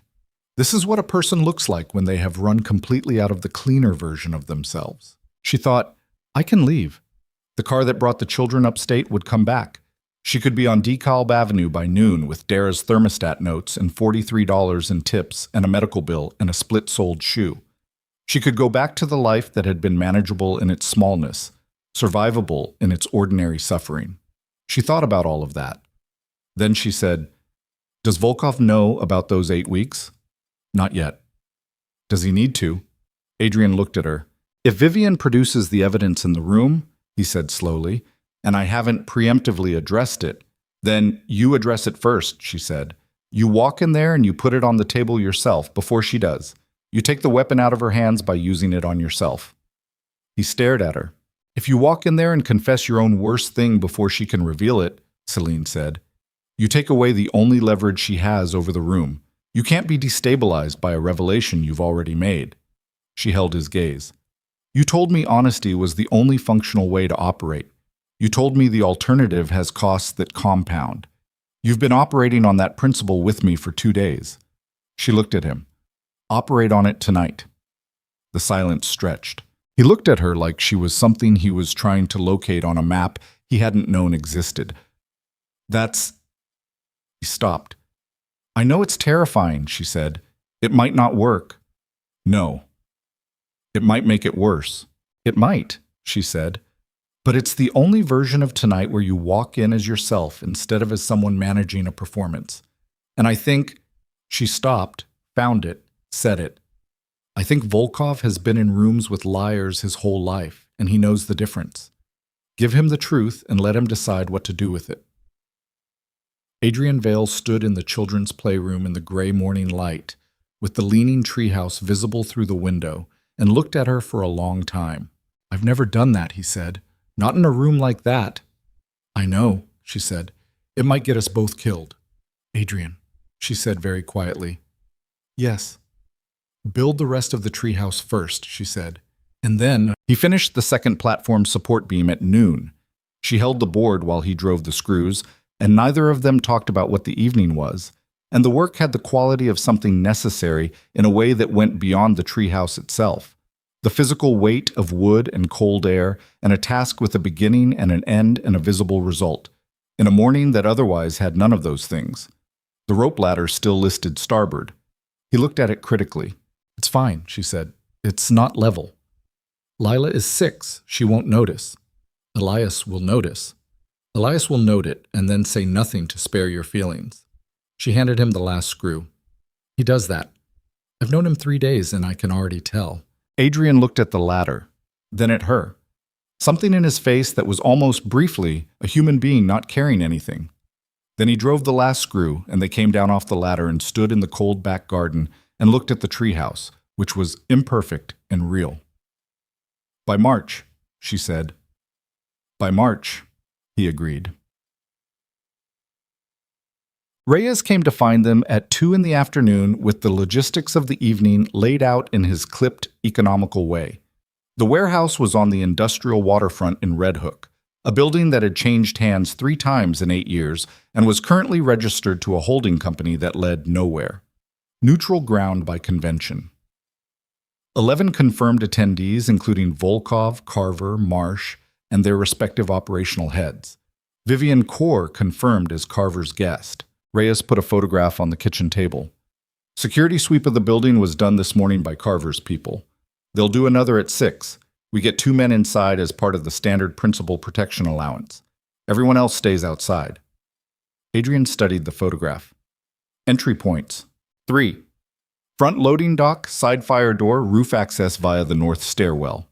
Reyes tapped the image. Carver's people will have the loading dock and the fire door. Roof access is traditionally neutral. Volkov's security arrangement? 4 outside, 2 inside. Standard. Reyes paused. He's bringing his own lawyer. Adrian looked up. That's either very good or very bad, Reyes said. It's good, Adrian said. He wouldn't bring a lawyer to a disposal. He's coming to negotiate. Selene was at the table. She'd been listening to all of it and saying nothing, storing it, running the structure through the part of her brain that listened for load-bearing information. The lawyer being there, does that change anything Vivian can do? Reyes looked at Adrian. Adrian answered. It limits her. She can't make accusations in a room where everything said is potentially recorded by a member of the bar. She'll have to produce the documentation rather than just describe it. He looked at the warehouse photograph. Which means she has physical copies. Reyes, I need to know what form the evidence is in. Already working on it. I need to know before 6. Understood. Reyes left.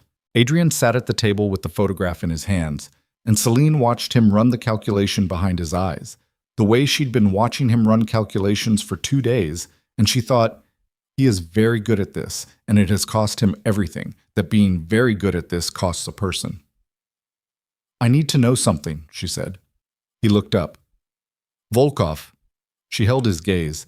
You said he's the only one with the authority to make a peace that holds. What kind of man is he? Adrian considered the question seriously, which she'd come to understand was simply how he treated questions. He's 71 years old. He came from nothing. He built what he has through 20 years of disciplined brutality and 20 years of disciplined restraint in that order. He lost a son 8 years ago in an internal conflict, a conflict that could have been avoided, and it changed how he operates. He set the photograph down. He doesn't want monuments. He wants stability. He wants the thing he built to outlast him without destroying everyone around it in the process. He paused. If I can make him believe that I'm the chaos and my exit is the stability, he'll take the deal. And if he believes the opposite, then we have a problem, Adrian said, with the flatness of someone who has looked at that possibility long enough that the fear of it has mostly resolved into a practical obstacle. Tell me how to help. He looked at her. You're not coming in. I said I was. You said you were coming with me. You're coming with me. He held her gaze. You're not coming into that room. That's not stubbornness. It's logic. You in that room gives Vivian a target. You outside that room means she can't use you. And if something goes wrong inside, he stopped, restarted. If something goes wrong, I need someone outside who can reach Reyes and who knows enough about the arrangement to make the right calls. Selene held his gaze for a long moment. You're making me the contingency, she said. I'm making you the most important person in the building, he said. That's different. She thought about arguing. She looked at his face and found no room for it. Fine, she said. Then teach me everything I need to know. He did. For 2 hours at the kitchen table, with Reyes coming in and out and the afternoon light going gray and then dark, Adrian Vale taught her the operational map of his life with the same precision and absence of self-protection he'd brought to everything else. And she listened and remembered and asked the questions that needed asking. And by 4 o'clock, she understood enough that the terror of the evening had a specific shape rather than a general one, which was somehow easier to carry. They drove to Red Hook in 2 cars, Adrian and Selene in the first, Reyes and a man named Colt in the second. The city moved past the windows in its ordinary Thursday evening configurations. Lights in apartment windows, a woman walking a dog, a bodega with fruit stacked in the cold outside. And Selene looked at all of it and thought, all of this is happening at the same time as this. The ordinary world and the one she was moving through, running parallel, separated by tinted glass and 36 hours. Adrian sat beside her with the documentation in a secured case on the seat between them. He was wearing a different coat tonight, charcoal gray, the black one still in the guest room where she'd left it. And he sat with the posture she'd cataloged from the first moment, the weight-bearing posture of someone who has decided something and is no longer in the deciding phase. After tonight, she said. Yes. Whatever happens, the children need to be somewhere that isn't attached to any of this. I know. Not a fortress, not a guarded estate, somewhere ordinary. She looked at him. Elias needs to be a teenager, not a soldier's son managing his sister's fear at 4 a.m. He was quiet. I know, he said again, and this time it had a different weight to it, not operational acknowledgement, something closer to grief. I know what I've made them carry. She didn't comfort him.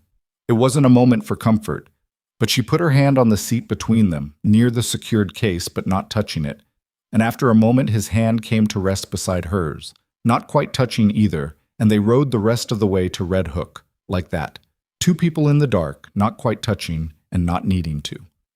The warehouse was exactly what a warehouse on the Red Hook waterfront looks like at 8 o'clock on a November night. Large and indifferent and cold. The kind of building that doesn't remember anything that happens inside it. Floodlights on the loading dock.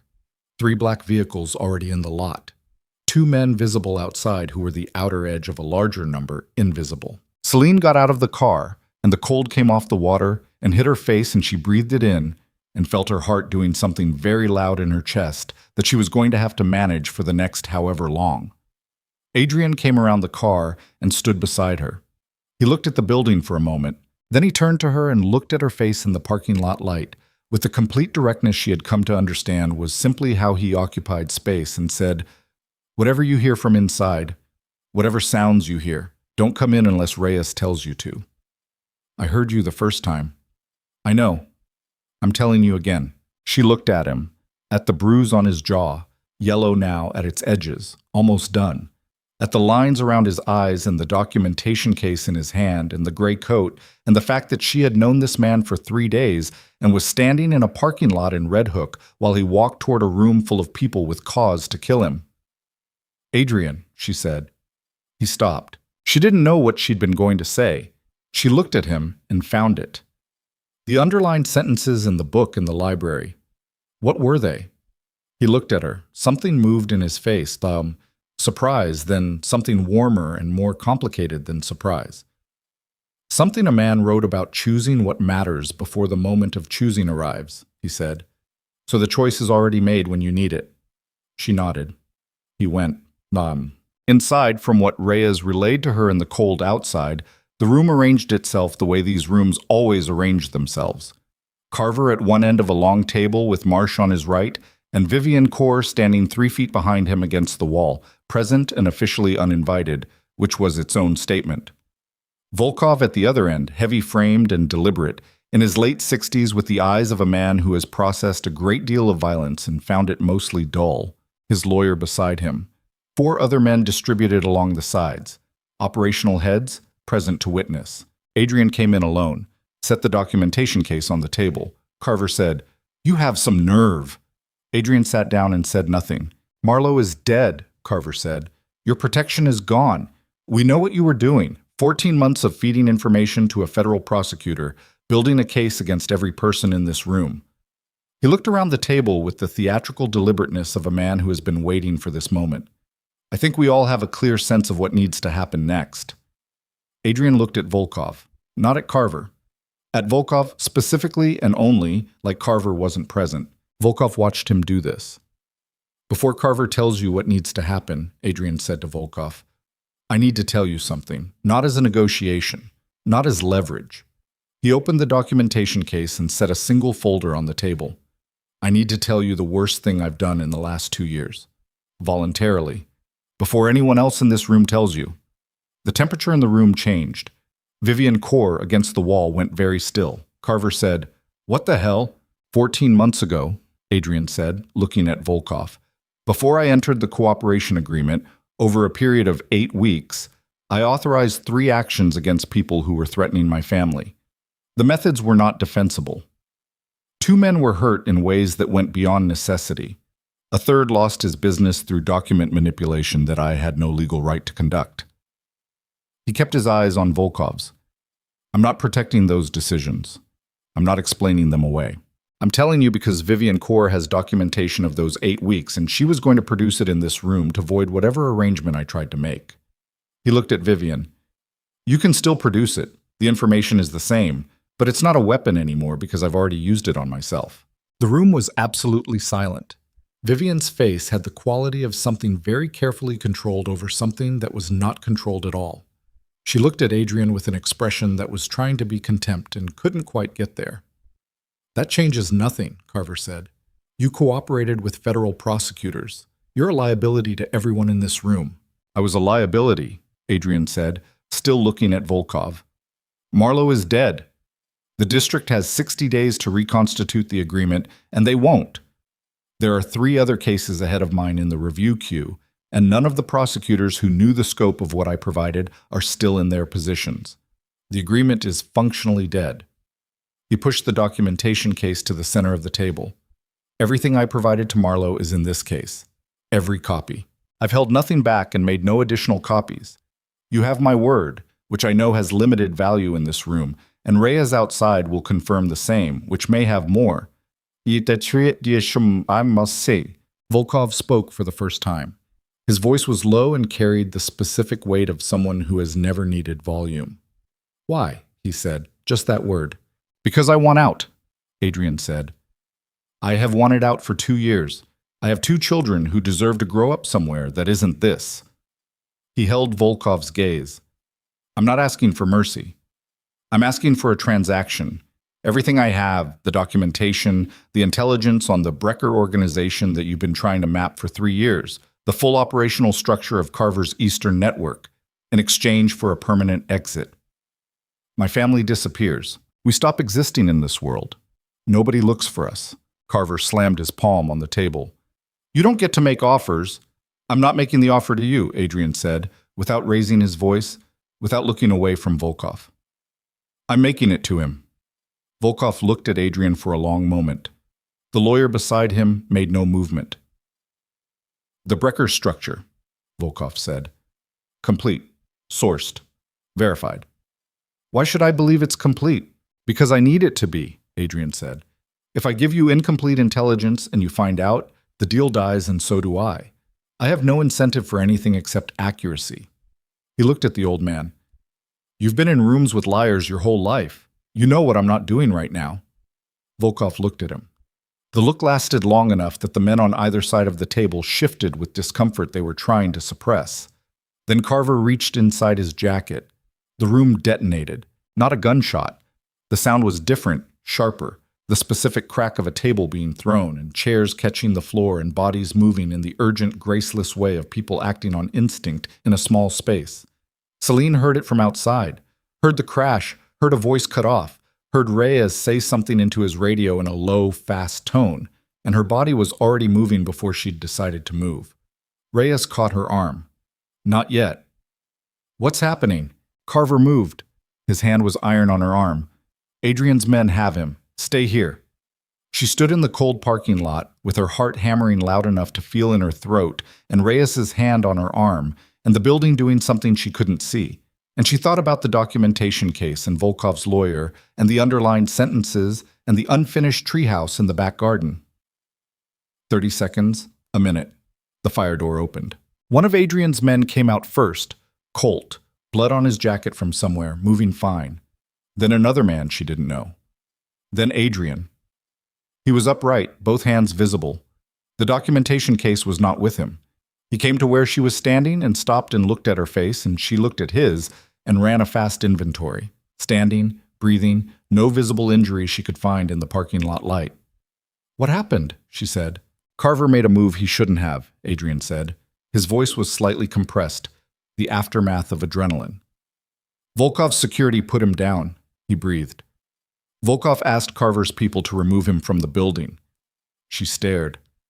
Volkov sided with you. Volkov sided with stability. He looked at her. The Brecker intelligence. He's been trying to get that for 3 years, and Carver making an aggressive move in his presence. He stopped, controlled the breath. Volkov doesn't tolerate that. It's an insult to the room. So it worked. He looked at her. The parking lot light was behind him, and she couldn't read his face precisely. "Not yet," he said. "Volkov wants to speak to me alone. In the building." He paused. "Without his lawyer." She heard what that meant. She heard the shape of it. "Adrian, it's either the deal or it's the end of the conversation," he said. If he wanted me dead, he'd have let Carver finish. He looked at her with the complete directness. "I have to go back in." "Then I'm coming." "Selene?" His voice, saying her name, had a quality she hadn't heard before. Not commanding, asking. "This works, and I think it works. Then in 20 minutes we get in that car and we don't come back. But I need you here. I need you to be here when I come out." He looked at her. "Can you do that?" She looked at him. She thought about everything she knew about him. The coat in the alley, and the coins on the dumpster, and the 12 phone calls, and the back steps at dusk, and the treehouse, and Lila's hand on his cheek, and the underlined sentences she hadn't been meant to read, and the worst thing he'd said in a quiet room at 7 in the morning, and the way he'd said it without flinching, just laying it down. "Yes," she said. He looked at her for one more second. Then he turned and went back into the warehouse. She stood in the cold with Reyes and the sound of the water somewhere beyond the building and her heart making its loud, insistent argument in her chest. And she waited. And the minutes did not pass the way minutes normally pass.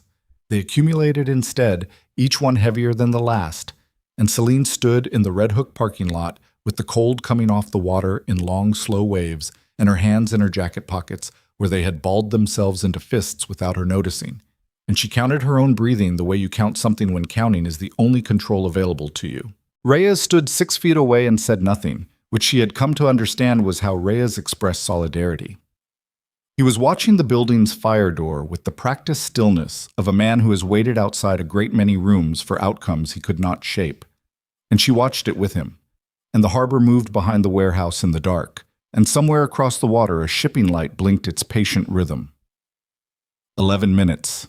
She knew because she looked at her phone and then made herself stop looking at her phone and then looked again. Colt had gone around to the loading dock side with the other man, establishing the perimeter of what they could do from outside, which was limited, and they all knew it and nobody said it. The 3 black vehicles that had been in the lot when they arrived were still there, which told her Volkov's people were still inside, which told her the conversation was still a conversation and not something else. She held on to that. 14 minutes.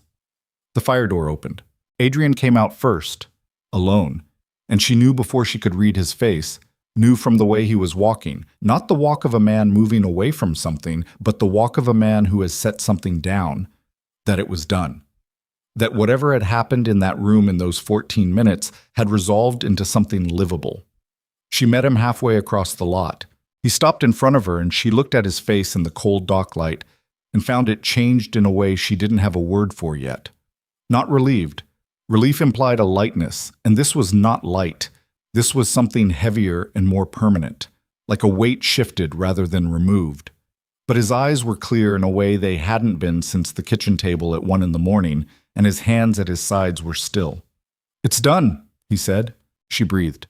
The breath came out as vapor in the cold air and disappeared. "Done how?" she said. "We have an agreement." He looked at her steadily. "Volkov takes the documentation, the Brecker intelligence, full operational records on Carver's Eastern network. In exchange, my family exits permanently and completely. No contract, no pursuit, no future claim." He paused. "He also takes Carver's position in the structure, which he's been positioning for 3 years, and I've just handed him without a war." "That's why he agreed." "That's why he agreed," Adrian confirmed. "He's not a sentimental man. He made a rational transaction. The intelligence I gave him is worth more to his operations than whatever satisfaction anyone in that room could get from removing me." He looked at the building behind her. "He also said something I didn't expect." She waited. "He said he understood about the children." Adrian looked at her. His jaw was set in the way she'd learned meant he was managing something that wanted to come through differently than he was letting it. He said a man who burns down his empire for his children is either a fool or someone who understands what actually matters, and that in his experience those were the same man. He paused.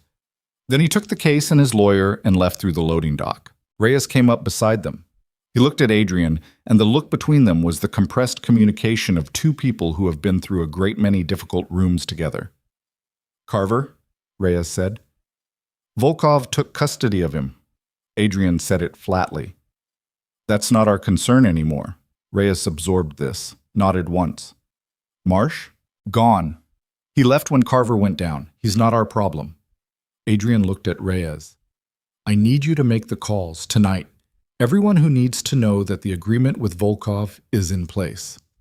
"Already started." Reyes looked at them both. Then he did something she'd never seen him do. He put a hand briefly on Adrian's shoulder, one quick press, and removed it. Then he walked away toward the second car, pulling out his phone. Selene and Adrian stood in the parking lot. "Vivian," she said, his face. She left before it was done. When Carver went down and Volkov's people moved to control the room, she was gone. He looked at the middle distance. "She'll understand what the outcome means. She's too intelligent not to." He paused. "Volkov made it clear that anyone who moves against me or my family after tonight is moving against an agreement he personally sanctioned.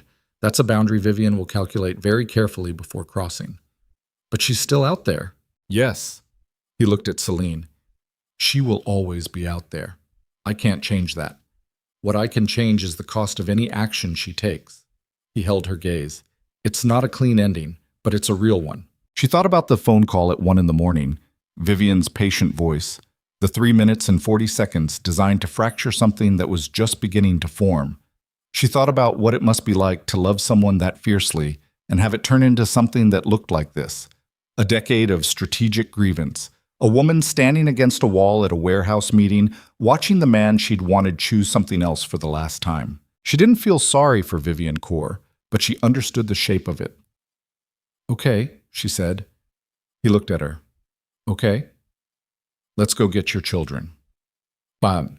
They drove through the city one more time, and this time Selene watched it differently. Not as the parallel ordinary world on the other side of the glass, but as something she was passing through on the way to a specific place, a direction established, the city meaningful rather than ambient. Adrian sat beside her and they didn't talk much, and the silence had an entirely different quality than the silence on the drive out. That one had been compressed, freighted, two people carrying the weight of what was coming. This one breathed. "Somewhere on the BQE," he said, "I should have told you about Marlowe on the first day." She looked at the road ahead. "Yes. I told myself there was a strategic reason to sequence it. There was a real strategic reason. But I was also protecting something I didn't want to name yet." "What were you protecting?" He was quiet for a moment. "The possibility of this," he said. "Whatever this is, I didn't want to put it at risk before I understood what it was." She thought about that. That's not entirely unreasonable. It's not entirely honest either. "No," she agreed.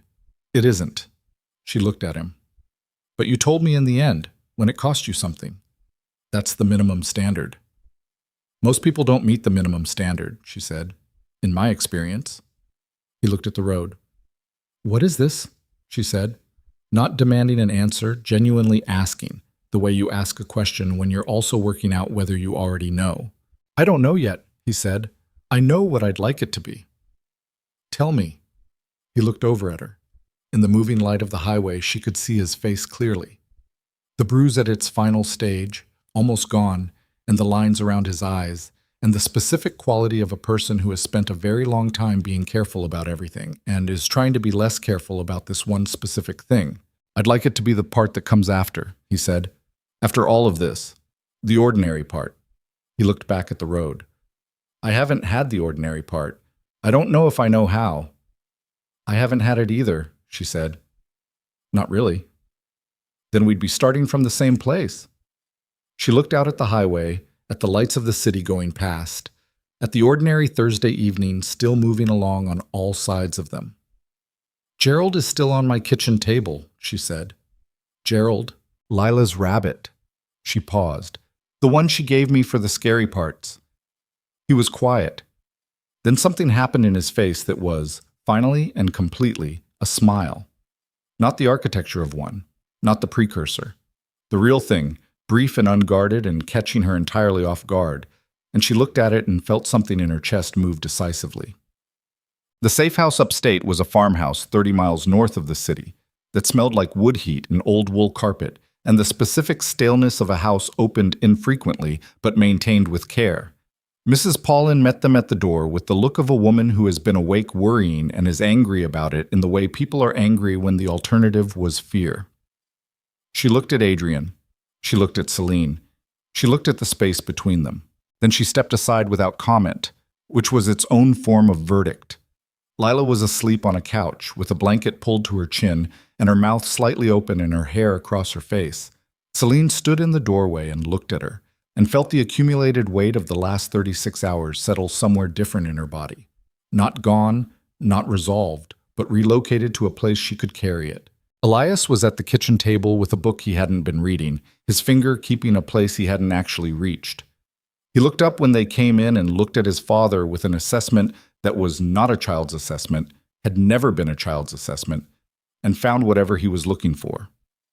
"Okay," he said. "Okay," Adrian said.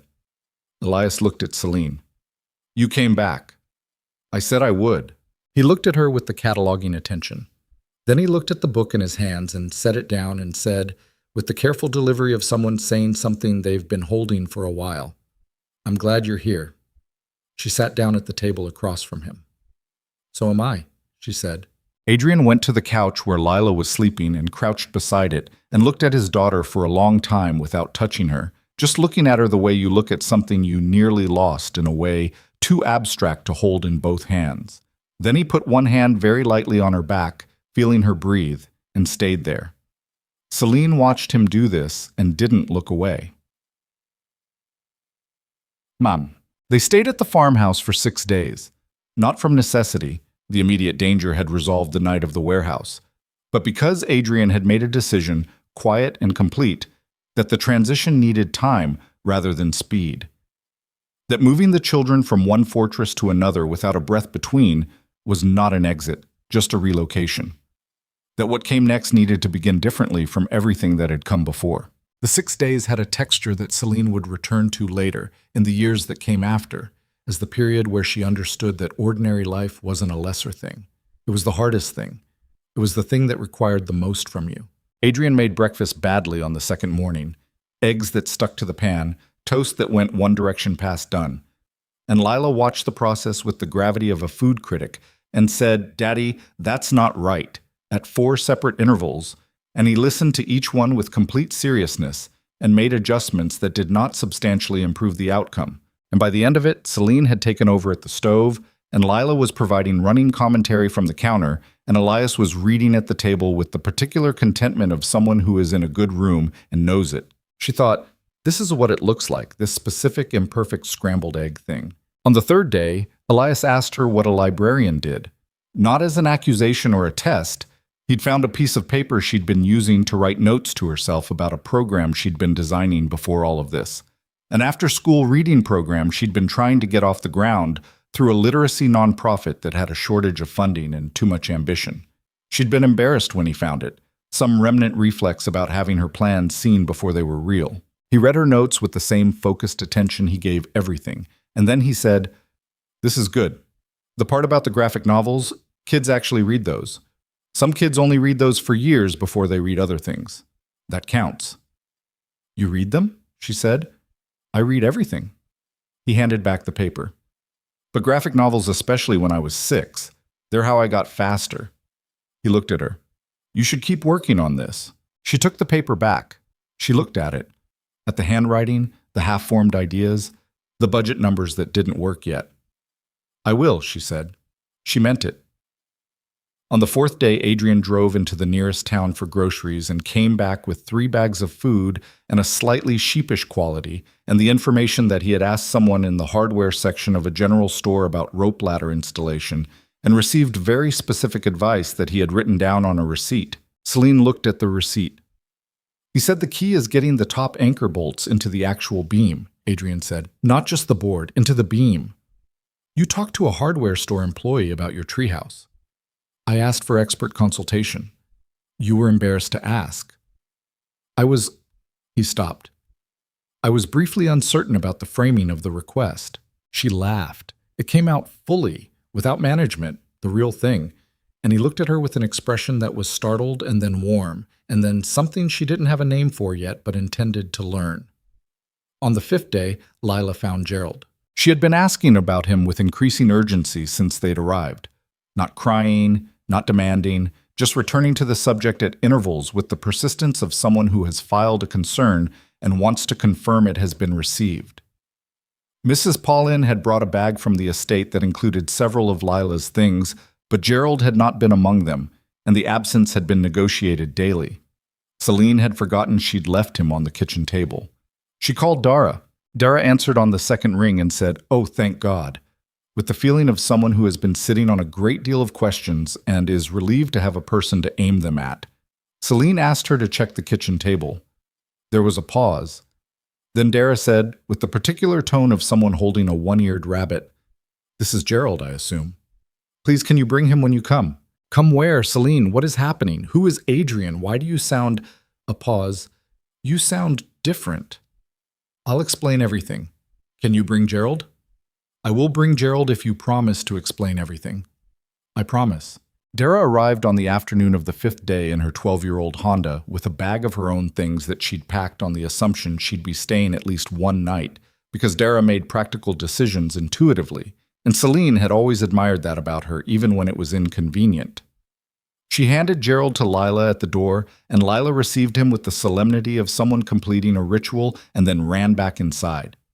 Dara stood at the farmhouse door and looked at Selene. "Okay," she said, "tell me everything."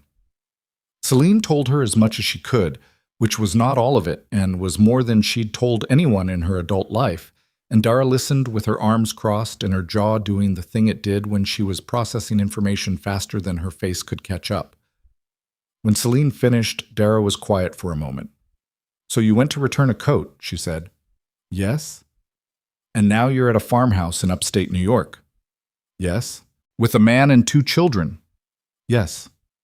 Dara looked at the farmhouse, at the smoke coming from the chimney, at the light in the kitchen window where 2 silhouettes were visible, Elias at the table, Adrian moving between the counter and the stove, attempting dinner with the focused concentration of someone who has accepted that this is now a skill set he needs. "Selene," Dara said, "I know. That's not a small thing. I know. Are you—" Dara looked at her face the way she had the specific right to look. 3 years of shared apartment and thermostat wars and 2 in the morning cereal earned her this look. "Are you happy?" "Like, actually." Selene thought about the leaning treehouse and the scrambled eggs and the receipt with rope ladder instructions and the underlined sentences in a library book she hadn't been meant to read, and Lila's hand flat on a face she was learning. "I think I'm getting there," she said. "I think it's a direction rather than a place."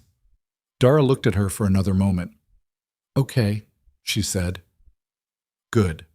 She picked up her bag. "Now introduce me to this man before I construct an entire personality for him in my head that he'll never live up to." On the 6th morning, they drove back to the city. Not to the estate. That chapter had already been decided. The estate in the process of being listed with a real estate firm that asked no detailed questions and expected no detailed answers. Back to the city briefly, to the apartment, to the diner, to the 31 years of Selene's life that needed to be handled with deliberateness rather than abandoned.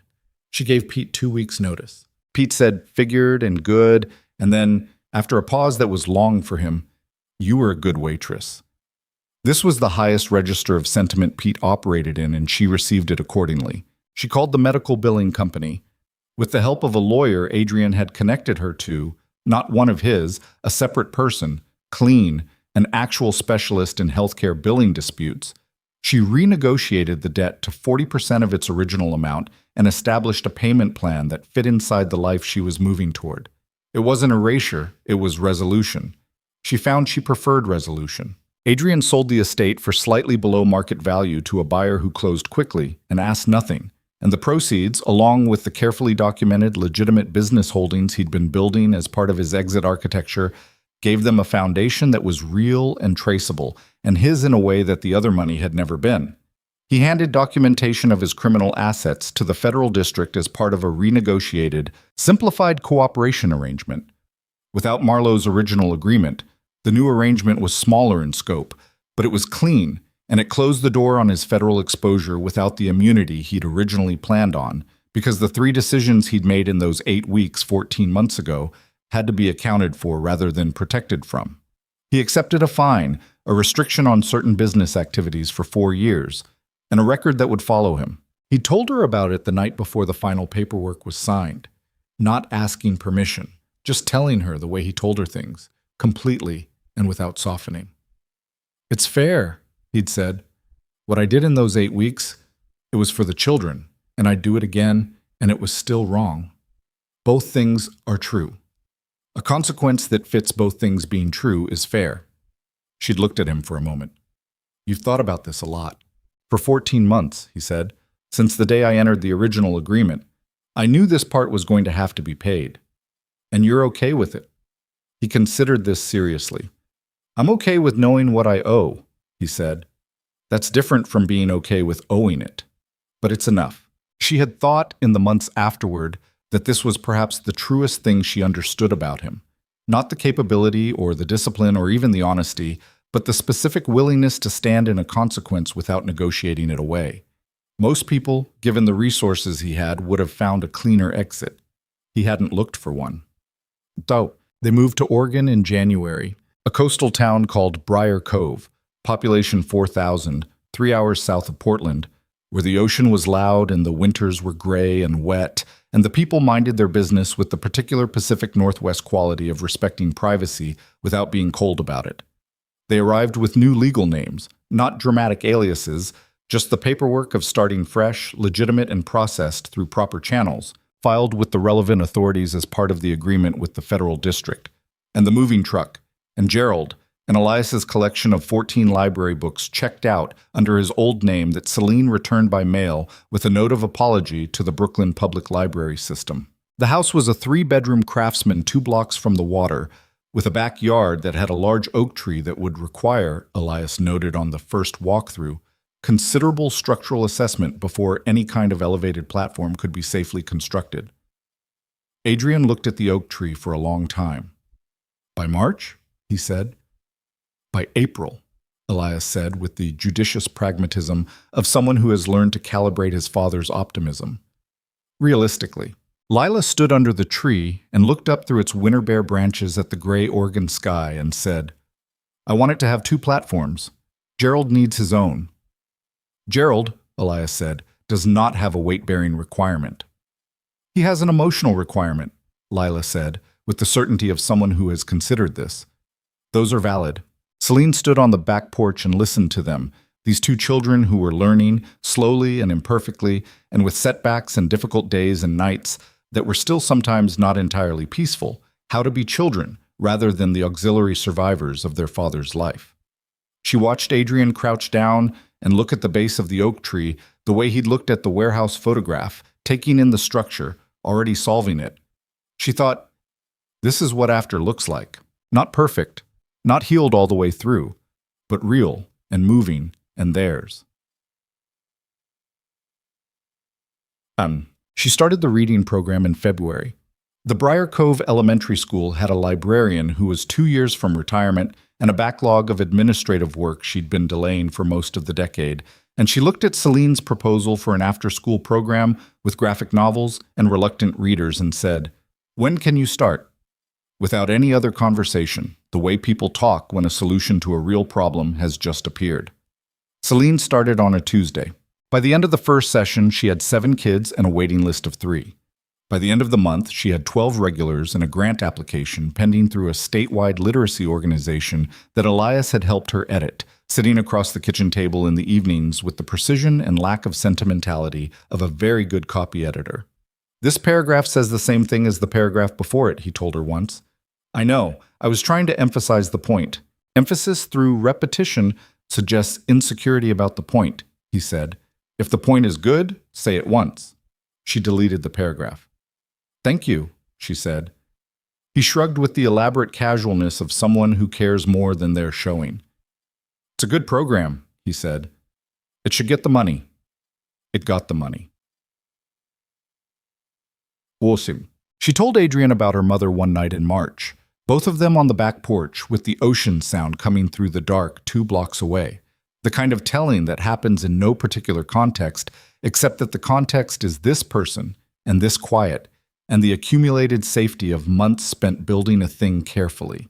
Her mother had been a middle school science teacher who kept a star chart on her bedroom wall and named her daughter for the moon, and died of a brain aneurysm at 53, when Selene was 22, with no warning and no goodbye, and a stack of ungraded tests on the kitchen table that Selene had finished grading herself before the funeral because she couldn't think of another way to do something useful with her hands. Adrian listened without filling the silences she left. When she was done, he said, "She sounds like someone who paid attention to everything." "She did," Selene said. "It was exhausting and wonderful." "Where does the astronomy go now?" She looked at the sky over the dark ocean. "I still look up," she said. "I still know the names." He looked up, too. They sat on the porch in the cold Oregon night, looking at a sky that was partly obscured by cloud but showing through in sections, and she named what was visible. Not lecturing, just naming them the way you name things that are familiar. And he listened the way he listened to everything she said, with his full attention, as though the information mattered because she was the one giving it. She thought about the woman against the wall in a Brooklyn alley who had accepted that nobody was coming.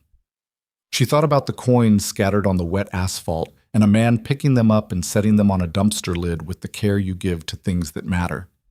She thought, I have been chosen, not rescued, chosen. By this person with full information, which is the only kind of choosing that counts. She found out she was pregnant on a Wednesday in October, 10 months after Briar Cove, and she sat in the bathroom of the Craftsman house for 20 minutes with the test in her hands and her back against the wall and something in her chest that was enormous and had no name yet. The surgery. The doctor's words 2 years ago, careful and professional, the information delivered the way doctors deliver information that cannot be walked back. Unlikely, not impossible, but unlikely enough that you should plan accordingly. She had planned accordingly.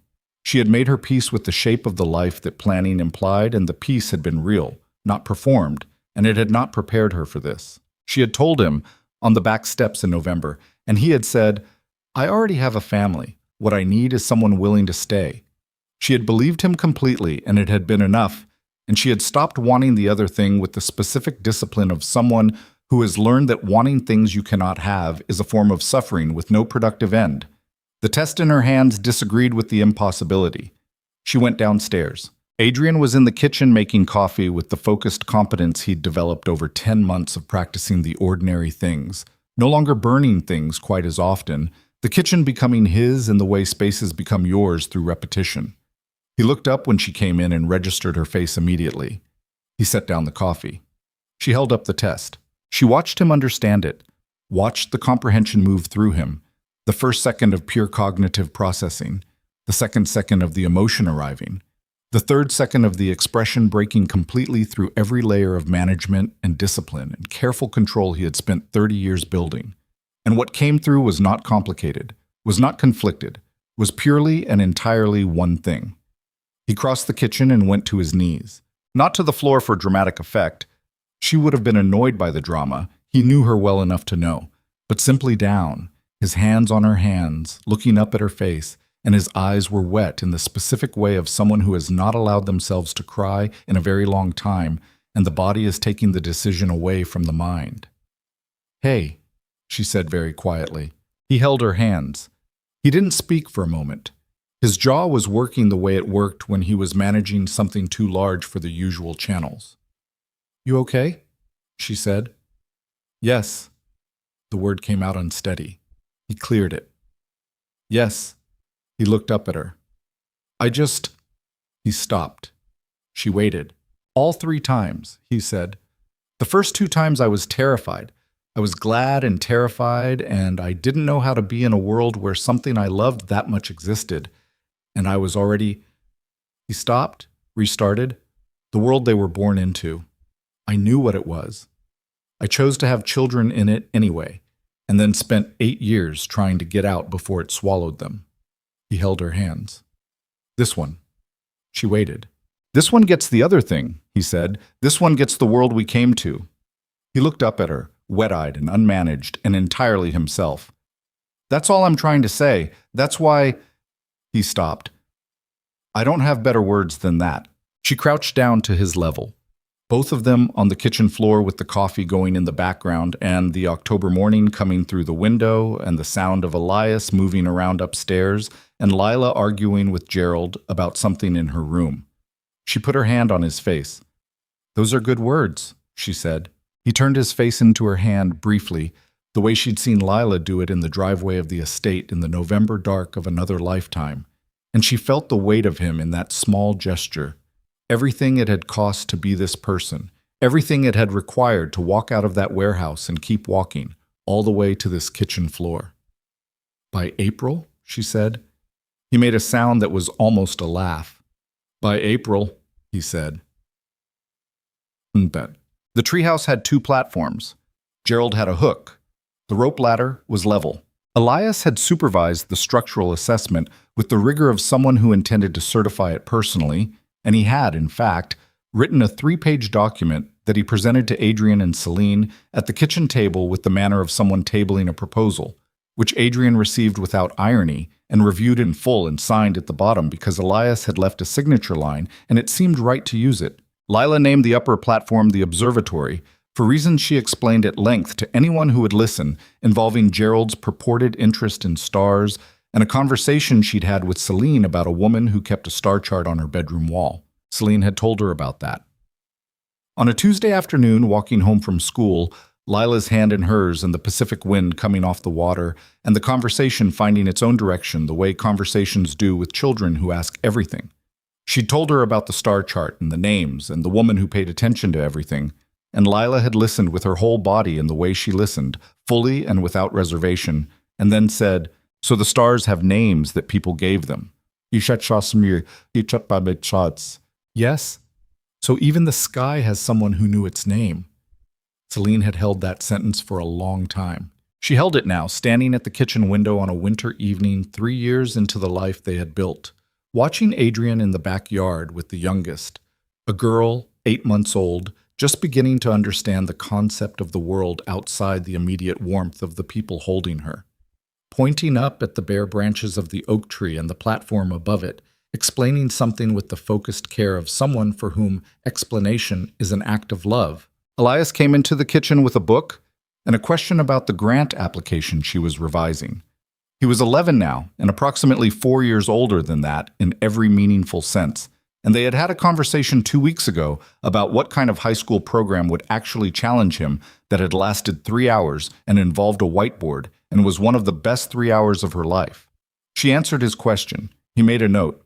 He went back to the table. Lila came through from upstairs with Gerald under one arm and a library book under the other, barefoot despite the November cold because she was impervious to weather in the specific way of children who have decided they are. And she deposited herself on the couch and opened the book and was immediately and completely elsewhere. Through the window, Adrian turned and found Selene in the glass.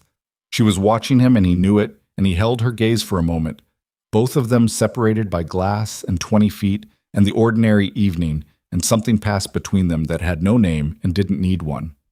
She thought, the empire is gone. She thought, we are here. She thought about a Brooklyn alley in the rain, and a coat placed on a dumpster, and coins collected with the care given to things that matter, and a question asked without asking anything of the answer. Can you still walk? Yes, she could still walk. She had walked all the way here, to this kitchen window, to this winter evening, to this life that was imperfect and scarred, in the places that don't fully heal and reel in every direction. And she had not been saved by any force outside herself. She had simply, at a specific moment in a specific alley, been seen, and had chosen, with full information, to let that mean something. The youngest made a sound from outside, a small, bright, declarative sound with no word in it yet, but all the intention in the world, and Adrian looked down at her with the face of a man who has finally found the thing he was burning everything else to reach. The stars had someone who knew their names, even the sky. She put on her coat and went outside.